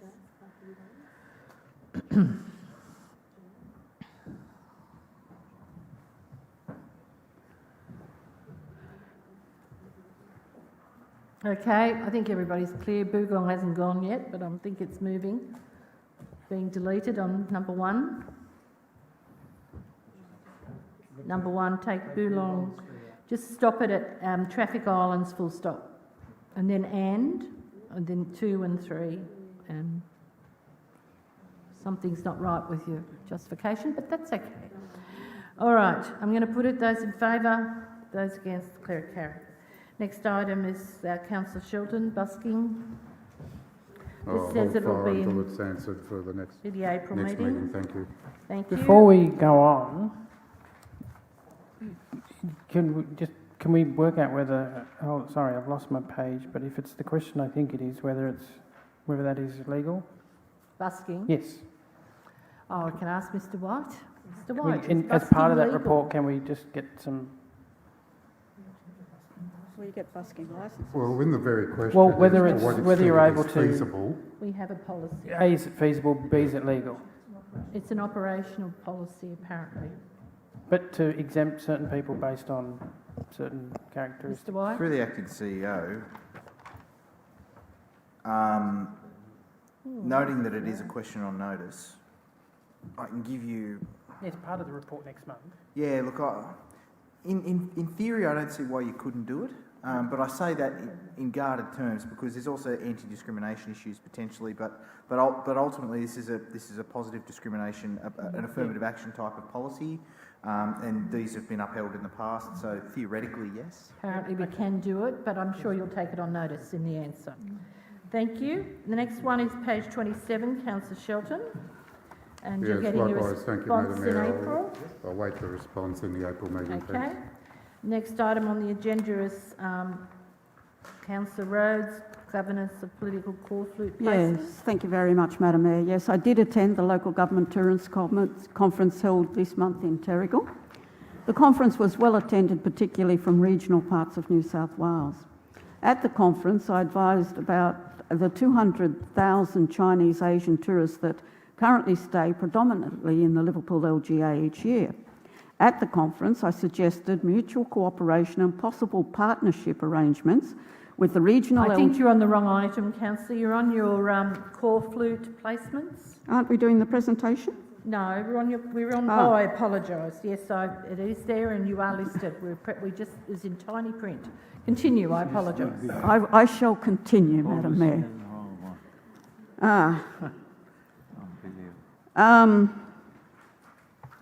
Yes, I did suggest mutual cooperation and possible partnership arrangements with the regional LGAs who have the opportunity to obtain funding to partner with Liverpool accommodation providers to promote their regional tourism opportunities to the 2,000 international tourists we have staying with us each year. The regional areas in New South Wales has access to state funding that is not available to metropolitan areas like Liverpool. At the conference, I proposed that Liverpool has the opportunity to promote directly to the tourists they are seeking, and that regional areas have access to the funding to promote their attractions to that clearly defined and captured market in Liverpool. The mutual cooperation would benefit Liverpool in helping us to provide a better visitor experience for our international tourists by perhaps providing 3D promotional booths showing the tourism assets of regional New South Wales. The booths being funded by the regional LGAs through their funding availability to them that is not available to the Liverpool LGA. The benefit to participating regional LGAs is that they have the opportunity to increase their visitation numbers. The benefit to Liverpool is that by providing an additional information service to the international market, we are more likely to have return or additional international tourists who choose Liverpool as their desired base destination in preference to other LGAs who do not offer a similar service. My proposal was met with enthusiastic applause, and already there are a number of regions and LGAs and tourism information centres who have expressed their interest in such a partnership. The second interest to me in attending the conference was to find out more about agritourism, which presented another Liverpool opportunity through a fruit wine operation who has established a possible export market into the Chinese market, but is delaying that opportunity until they can guarantee supply. This information presented a twofold opportunity for Liverpool to again utilise our existing Chinese tourism market. The first opportunity is through the promotion of product information, wine tastings, etc., that the Central Coast operation has expressed a desire to partner with the hotel operators in Liverpool to do so. This again would increase the value of visitor experience and help consolidate Liverpool as a destination of choice by this international market. By Liverpool value-adding to their visitation experience through activities such as this will encourage more international tourists to choose Liverpool as their destination preference. Fruit wine is very popular with the Chinese, who have expressed their desire to be able to purchase such produce that is otherwise unavailable to them in China. This presented the second opportunity for Liverpool to participate in agricultural production, where there is not only an identified market, but there is also an identified need for greater production in order to guarantee the supply for a fruit wine Chinese export market. The Terrigal operator is more than willing to participate in forums to educate and investigate the opportunities this market presents. This is of particular of interest in regard to the recently announced announcement, as done by the Mayor today, about the Future Food System CRC, where Liverpool has been identified as a participating hub, and I will help Council spread the word to those people already participating in agriculture of this particular already identified product and market opportunity. I did purchase a case of the fruit wine that I intend to use to educate people on the product and the opportunity it presents for Liverpool agriculture. Since my return to Sydney, I've also been advised of a further possible 10 to 15 million in the hospitality industry wishing to invest in the Liverpool area based on the growing strength and opportunity that the Chinese Asian market presents, and who is requesting, it's not a pre-DA meeting, I've been advised by David Smith, but I will take those actions to see that that can happen. It is a meeting just to talk about the possibility. I thank Liverpool Council for the opportunity to attend the Local Government Tourism Conference. Thank you for your presentation, Councillor. I'd just like to know where my bottle of fruit wine is. I'll give you a taste. Thank you. All right, moving on. Education. The next item on the agenda is the motion moved by Councillor Rhodes on page 223. Yes. Now, I don't know how I'm going to go with this, considering the latest election campaign that was held, but I did feel that it was a good motion when I put it together, in that we need to take control of advertising in the Liverpool area, and it does present the opportunity. Should I say the motion first, Madam Mayor? Can I just ask a question of the legal staff? Has council got the ability, if this motion went through in its current form, do we have the ability to fine people? I think we do. Through the acting CEO, certainly for anything in the road reserve, yes. It's a little bit trickier in reserves, but theoretically, yes. Okay, thank you. Continue, Councillor. Another question, Madam Mayor. Yes, Councillor Hadid. Well, can the council remove the coal fleet from federal property or state property? Okay, we'll ask the question. Yes. Councillor, staff, sorry. So through the acting CEO, the question was, can we, council, remove coal flutes from federal or state property? Yeah, federal or state. I'm not talking about like a public as a local government. So the answer to that is no, with the exception of state crown reserves for which we are the trustee. Okay. All right, continue, Councillor Rhodes. Okay, the purpose of this particular motion was that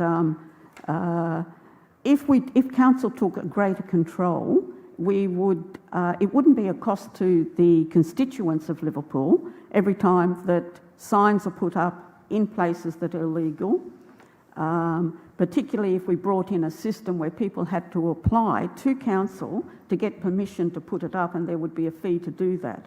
So it's a value to take, to address the issue of the cost to council to removing illegal signs.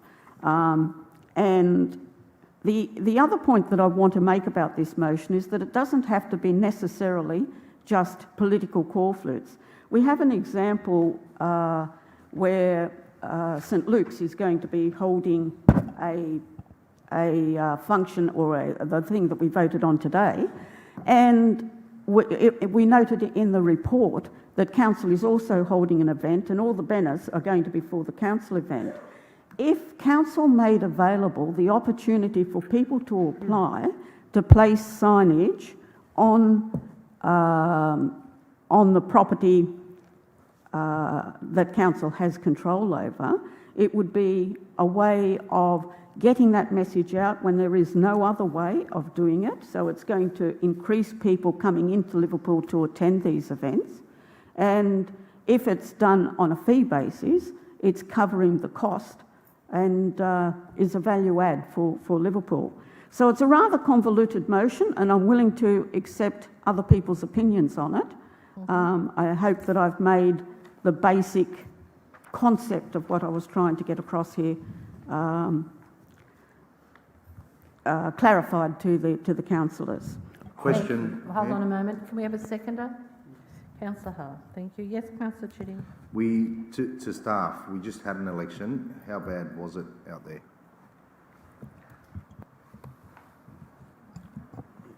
Your observations are probably as good as mine, Councillor. We weren't receiving complaints about a proliferation of call flute political signage necessarily. That's probably a good measure of how the public view the issue. I don't know that there's much more that I can All right, say. is it fair to say, and I understand where councillor's going to, but I understand with call flutes or any signage, unless you catch the person in the act, you can't do anything about it, is that correct? You can't fine anyone? Mr. White? Anybody? Through the acting CEO, it's challenging. It's in many ways it's a similar issue to bill posting. There are, look, in the road reserve it's a lot easier, and I would suggest that if council was minded to take on a political candidate for their signage in the road reserve, then it may be possible. I can't be certain about that because I don't think it's ever been done. But yeah, in the road reserve possible. Elsewhere, very difficult. So can I just, and I'll speak against the motion if I can, Mayor. Yes, Councillor. I do apologise for speaking against it, but we've had many elections and we just had one very recently, and I think the only one, or the complaint I received, was about the Hume Highway when it just got flooded one night, and the relevant director of city presentation, went out there and did what the director needs to do. Elections do happen, campaigns do happen.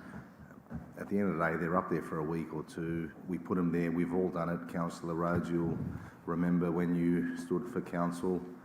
Some of yours were in road reserves and places they probably weren't supposed to be, just like mine and just like probably everybody else. But we just went through an election campaign.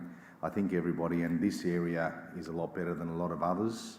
If you move into our neighbouring areas, you forget that there's actually a street or a wall or a fence there because it is covered by call flutes. I think the CEO sent out a letter to all candidates in this election saying this is what you're supposed to and not supposed to do. I don't think we need now more work for staff to do in relation to them. They're up, they go down pretty quick, and I think everybody was very respectful in this very recent campaign in relation to where they were put. Thank you. We've had a speaker for, we've a speaker against. Any other speakers? Mayor, could I change the motion perhaps in You wish to reference? amend your motion? Yep. Let's take out the information or the reference to political call flutes, and the number 2, where it is investigate and report back to the council meeting the opportunity for council to create an application process and suitable fees permitting constituents, event holders, I don't know what the word would be there, to apply to place no more than a number of signs at identified public spaces for purposes of advertising or promoting events. Would that be a good motion? We can't comment on that, Councillor. It's up to the Would that be a councillors to motion that decide councillors would be willing to support? Yes, Councillor? Is this already covered under, say, something like the flags and banner policy or something like that? Yes.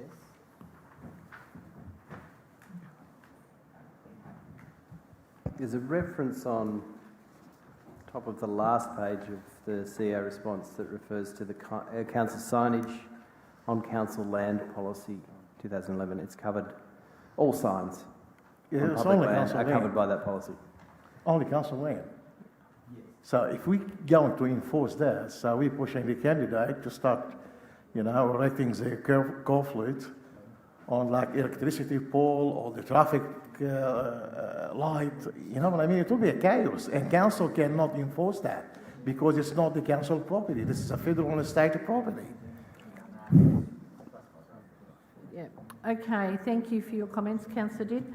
Now, Councillor, I'm getting a bit confused. What is your actual motion now? I can't read it myself, Madam Mayor. So but have you deleted 1 and just gone with 2 yes, as I one? think that we've got to get rid of the all references to political call flute policy, and it should be an opportunity for council to provide a service to the community where they have no other way of promoting events that are going to bring people into the city to attend events. I think it would be a good policy for us to work out a way that we can use signage on council-owned property through a policy. through a policy where they've got to apply for it and there's a fee adjusted to it. I think that would help us to get the message out. As you know, it's very difficult to get people to come to events, and this would assist. So, Okay, well, I'm going to take that as your right of reply, even though you amended because you had a fairly lengthy introduction. We've had a speaker against, and you've had your right of reply, so I'm going to put the motion. Those in favour? Those against? Declare it lost. Next item is on page 226 in the name of Councillor Hall. Sorry, Rhodes. Apologise. Okay.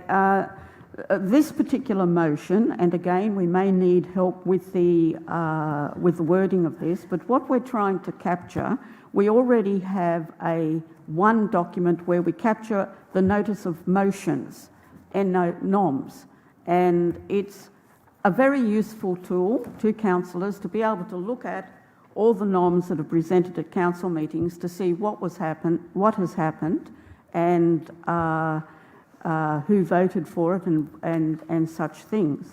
But it would also assist us, and Councillor Hall might like to clarify this, that we could or should have inclusions on that, amendments, foreshadow motions from council meetings, council reports, mayoral minutes, and reports back to council requested by councillors at council meetings.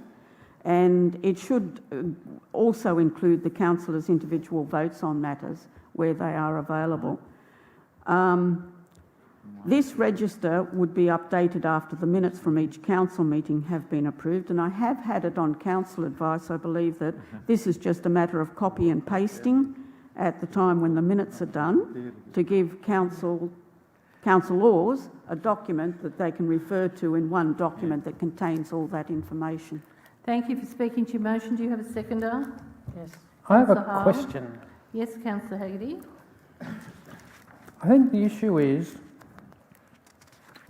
the current website tool, software platform that we have the minutes on is rather old and has limited functionality. Is there a newer version? Is it on any roadmap to replace it? And I would imagine that a more modern, up-to-date form of technology would allow you to do a search that searched documents between decks. The Liverpool Biz thing. Through the acting CEO, I might ask Mr. Georgiakis to address this. If you are aware of a newer version of Info Council that might be searchable. Through the acting CEO, we've had the Info Council system since I think the beginning of 2014. It's used by a number of councils, and it's quite a good system. But in terms of the motion and what you're trying to achieve, in the CEO comment, it's mentioned there that council staff actually prepare a document at the moment, and it's contained within council itself. The officers access it regularly. And what it is, and I think it will achieve what the intent of the notice of motion is, it's basically every year we have the continuous the minutes in one document annually. And it's a useful tool because when we recall a certain matter went to council, but we don't actually remember exactly which month, but we've got a fair idea about which year, we can do it just a word search on that the year. And every time it pops, you do that search and you can easily find resolutions relating to a particular matter. And I think that would be useful. And we could put that in the CEO comment. It's suggested there that we could put it on the website. But alternatively, we could just put it on the councillors' intranet because it'd be a really useful tool for the councillors just as it is for staff. Otherwise, of course, we can put it on the website itself. But in terms of Info Council, that system it's a really, really good system and has been used here for about 5 or 6 years, 5 years. And would the system, is there anything in it that would not be advisable to make public? It's basically, through the acting CEO, it's basically the minutes. But rather than having every month listed on the website as it is, and then you're searching through every month's document trying to find what you're looking for, you have all the minutes from February right through to December each year.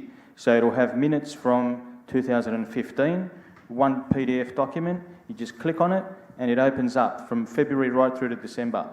And then you can, like I said, you just do a search on a word search, or you just scroll through, and then you can find certain things that you're looking for. And that's already existing? It is, yes. Okay, that's the questions. I think that's been asked and answered. Can I ask a question, Mayor? Yes, certainly, Councillor. Sorry, how hard would that report be to be not by month, that one document, but by directorate? We'd have to split it through the acting CEO. So if you just take your ordinary council minutes, then we'd have to split it up into, as it's listed here on your run sheet, split it up into sections. So it'd be a bit of a fiddly task. Yeah. Thank you, councillors. Councillor Rhodes has spoken to a motion. Anybody wish to speak against it? I would like to foreshadow a motion. What is your motion, councillor? Just the broad spoke of That it? the big PDF be made available on the councillor intranet. Okay. And you don't have to call it the big PDF, you can call it whatever the proper name is. I'm happy to accept that as the motion. So cancel all your motion and just accept Yes, on the big advice PDF. of council. Yeah, Let's do it that way. Except the software as outlined at tonight's meeting. Okay, Question, yes, Madam. Councillor Hull? The reason for putting this motion up, on the council website, there is actually an index of notices of motions that go back to 2012. And the problem is, if you're trying to find a particular motion, you have to go through all of them. It's not easy to actually search for it. The problem is, if we as councillors want to generate a notice of motion to find out if something has already been done in the past, is not easy. This was the reason for putting this up in the first place. We need some kind of index that you can search, and it's not available, only on our intranet site.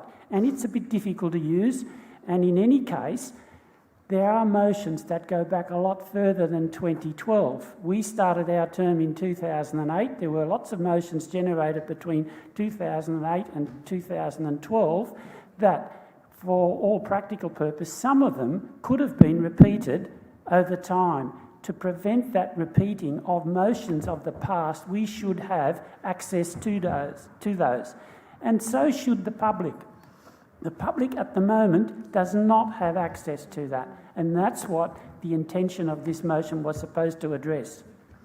Thank you, councillor. I take that as speaking for the motion which has now been reformed, or you're keeping it as is? No, we'd better just... Would you prefer to keep the motion as is, councillor? Because... Councillor, through the chair, while I appreciate you wanting to have the best motion possible, caucusing at this point is a bit unfortunate. I just need to know whether the seconder of the motion is agreeing with the motion as it currently... As you just put up, and that is... Or if he would prefer... Okay, let me clarify as the chair, please.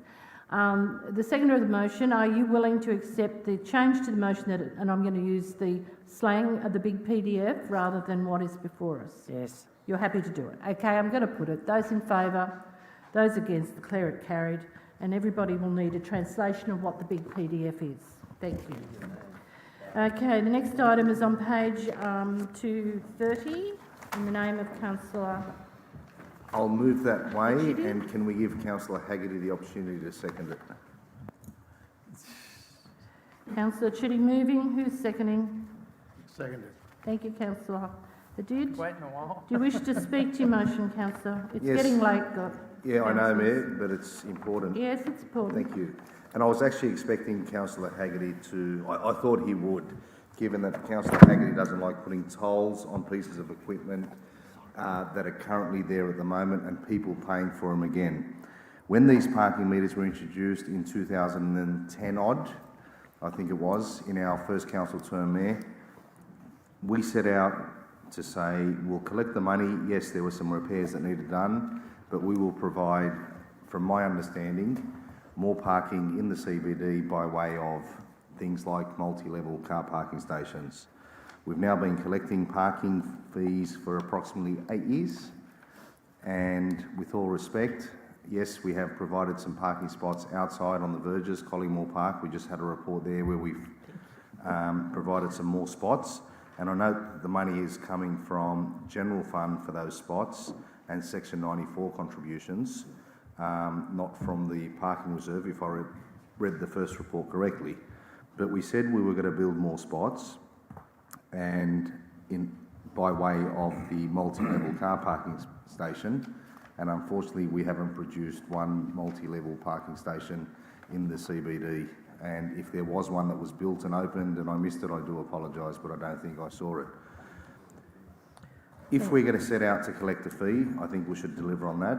Yes, thank you to the relevant director for the breakdown of where the money has gone.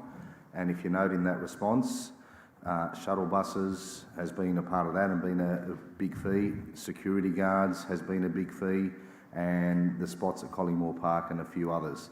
But we still haven't set out and achieved we haven't achieved what we set out to do, and that was the multi-level car parking station in the Liverpool CBD. If we are going to collect a fee, we should be providing something for it, except on the outskirts, which we have spoken about now. And given that the ratepayer has already paid for the road in the CBD, the current car parking stations, why are we now making them pay again if we're not going to deliver a new one? Thank you. Any other speakers? I would like to foreshadow a motion. What is your motion, councillor? That council, effective 1st July 2019, direct all revenue raised from parking meters to parking-related activities. Mm-hmm.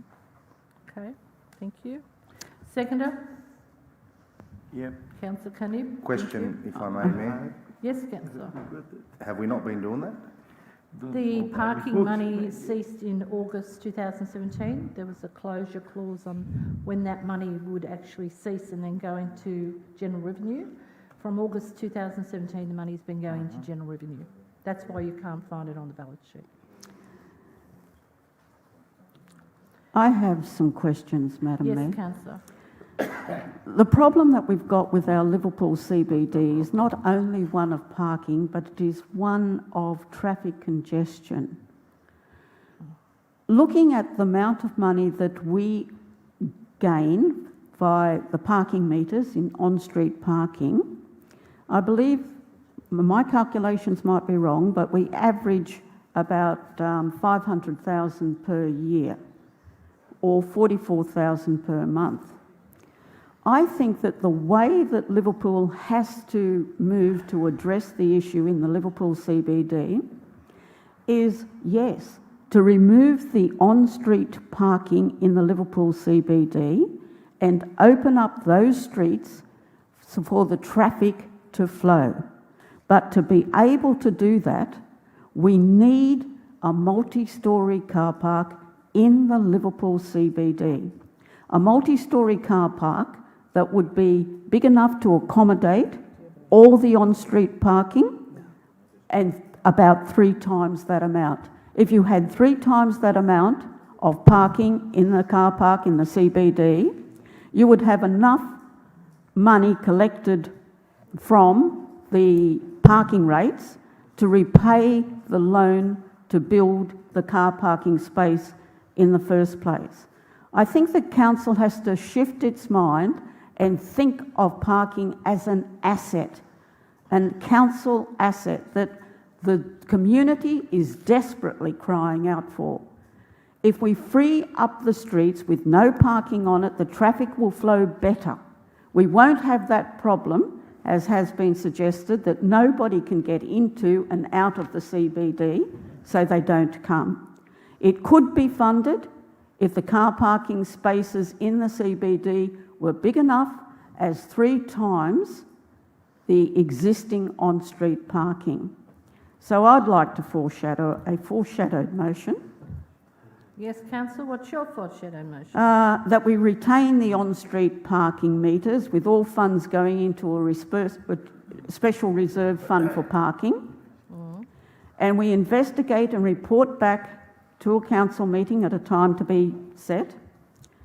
Identifiable suitable council land to build a public car park in the Liverpool CBD large enough to accommodate all the current on-street parking, plus further parking space to accommodate up to 3 times the number of the on-street parking space. Investigate the most competitive cost utilising internationally advanced construction of public parking facilities, and investigate all possible funding and/or PPs to develop a final parking and traffic flow solution that shifts the on-street parking in the Liverpool CBD to a public parking station, permitting the CB streets free of parked cars to move better and create a better traffic flow into and out of the CBD. And include in the report a financial plan where it shows that it would be possible to pay off the public car parking facility, utilising the funds collected for parking from the station.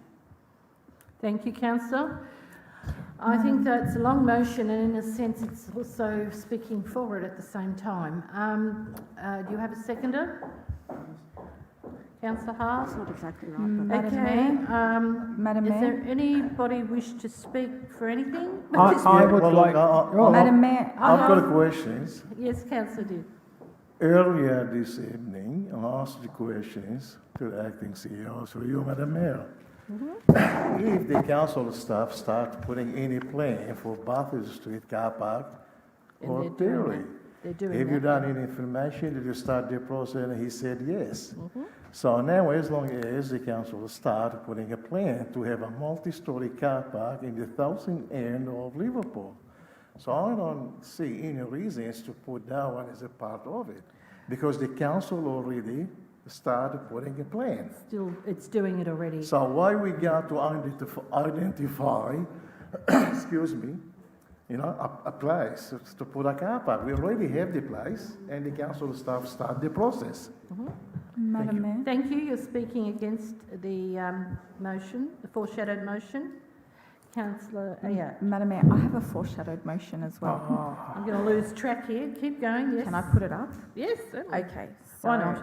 my first point is increase the 15-minute free time limit currently in place to 30 minutes. And my point 2 is that all revenue from car parking go to parking related activities. I'm open to suggestions, but I feel that this motion achieves both what Councillor Haggerty would like and what Councillor Hachidi would like. And I'd just like to comment on the 15 minutes.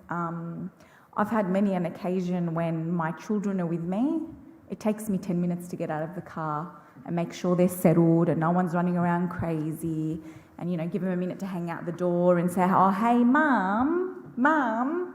So, and I think a lot of parents go through this as well, also the elderly that need quite some time to get out of their vehicle, make sure their vehicle's locked, walk across to the meter. Also, people with babies, people that have prams, need to pull out the pram, put their baby in. They need longer than 15 minutes. 15 minutes is it's inadequate time. So I think the 30-minute limit, keep them paying after 30 minutes. So basically 30 minutes free, and then they pay after the 30 minutes, and that all the revenue go to parking-related activities. And I'm open to any suggestions if councillors would like to add anything. I would like to speak in favour or against something, please. What would you like to do? I'll speak in favour. Can I speak in favour of mine? Or have I already That done would be a All good start. Okay, so forest for the trees. So we're down in the weeds at this point in time, tweaking around with what we should do with parking here, there, what colour the parking line should be, this kind of thing. We need to take a few steps back. Is the issue parking? I don't think the issue is parking. I think the issue is we don't have as vibrant and as active a CBD as we would like. And one of the symptoms of that, or one of the causes, is parking. I think we need to take a few steps back, and because I'm a very keen councillor who wants to be the best councillor possible I can. Over the break, I read a book called The Walkable City by Jeff Speck. I recommend it to everybody. He's also got a new book out called 101 Steps to Walking, which Miss Fishburn has lent to me, but I will return it and anyone can borrow it. Anyway, get to the point, Nathan. The point of that book is it gives you a whole bunch of steps as to how to make your city more walkable. Now, the idea behind that is if you make your city more walkable, you achieve what I think we're talking about here is you create a more vibrant, active CBD. It has a bit that deals with parking, it has a bit that deals with traffic, it has a bit that deals with having cafes and tables out the front of stalls, it has a bit that deals with a whole bunch of things. So what this book is about a holistic, strategic approach to having a vibrant, active CBD, which is I think what we're talking about here, except we're down tweaking with one little issue, which is parking. So that's all I've got to say about that. Okay, thank you, Councillor. Well, look, Madam Mayor, I would like to second Councillor Ayad's motion. You're also seconding Councillor Chitty's motion as well. That's all right. Okay. We'll see how it goes. All right. Very supportive. 50 each way. All right, I think everybody gets the gist of the three. Councillor Chitty and Councillor Didd are talking about stopping it.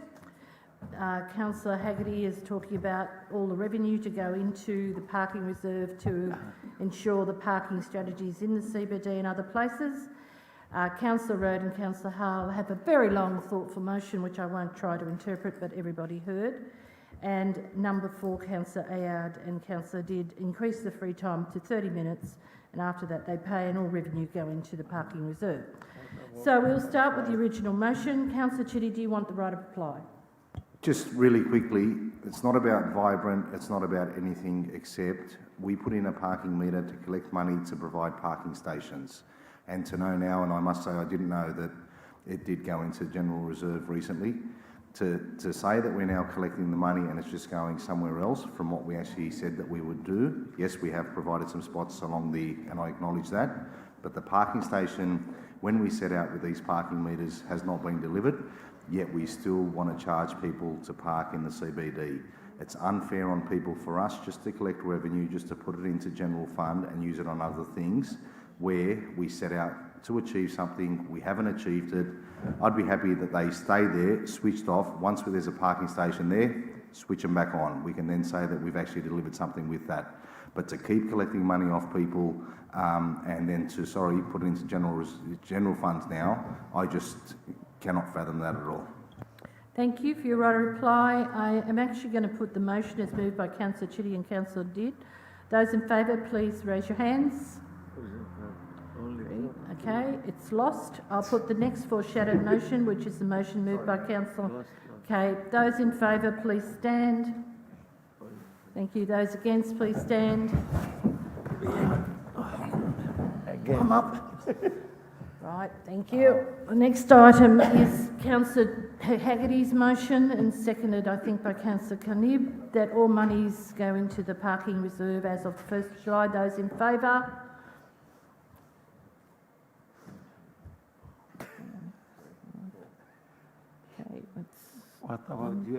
Yep, it's carried. Sorry, I can't count. I'm getting tired. Okay, that's 5. That's passed. That one's moved, which that means the last 2 are void. All right, your motion got through, Councillor. Next one is 5 people.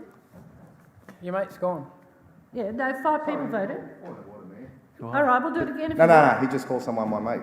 Oh, no, I was withdrawn. Oh, okay. Those in favour of Councillor Haggerty's motion, please put your hand up. 5. Yeah. Okay, so it's through. Thank you. Okay, the next item on the agenda is Councillor Chitty's motion on compliance. Thank you, Mayor. I'll move that way. Got a seconder? Who's second? I don't know yet. Nobody? Anyone? Thanks. Anybody seconding the compliance There was a lot motion? of typing for nothing, wasn't it? I'm happy to second. Sorry. Is Councillor Chidi moving this as per the book? Yes, that's what's in the book, yes. Yes. Effective of the 1st of July, the compliance levy ceases, okay? So moved by Councillor Chitty. You've got a seconder? I second it. You seconded. Thank you, Councillor Did. Just a quick few questions, Mayor. Yep. In compliance terms generally, fire safety certificates, and I'm not sure who this can go to, things like dryers with leads on them that have the tags tested, are they picked up under a fire safety inspection? Thank you, Councillor. There's a separate system of compliance that we rely on in relation to those for plug-in appliances you're talking about? Yeah. Which is centrally managed and monitored by our work health and safety team, and they employ the services of a contractor to go around all of our facilities and ensure that all appliances are tagged in accordance with the relevant guidelines. Sorry, in addition to the fire safety certificates, and thank you for the list, do we keep a log of our community facilities and when they're actually done? So we've paid people, so all of our facilities are done?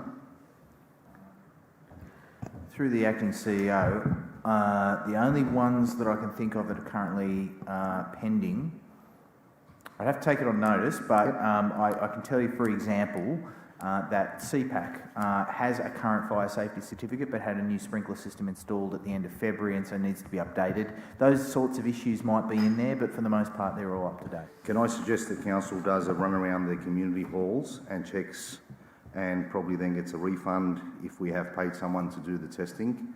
Because I can tell you there are some that are still sitting in there, and this goes to compliance and us charging a fee and the way we, and I'm not having a go at any council officer here or anybody like that, but we do have facilities that have leads tagged 2016. So it's when they were due to actually be retested. So, which will come to the point of actual compliance that I'm talking about. With our halls, the compliance on those, things like, the disability access, is it not true that it needs to be a nice clear surface to be able to get in from one point to another? So can we look at then at Wattle Grove Community Centre, where I had to spend Saturday obviously doing what we were doing, and the amount of people, older people with those little wheelie things that almost went head over hill because it's not actually level.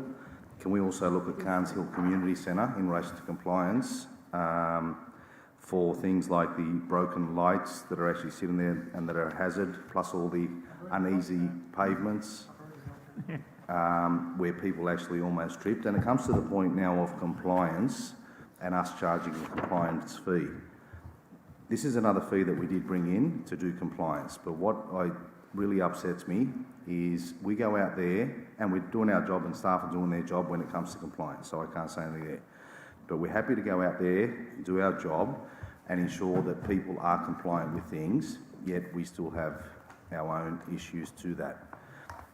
Councillor Haggerty brought up the leniency for car parking, and I must agree, but I do know that we can't do it.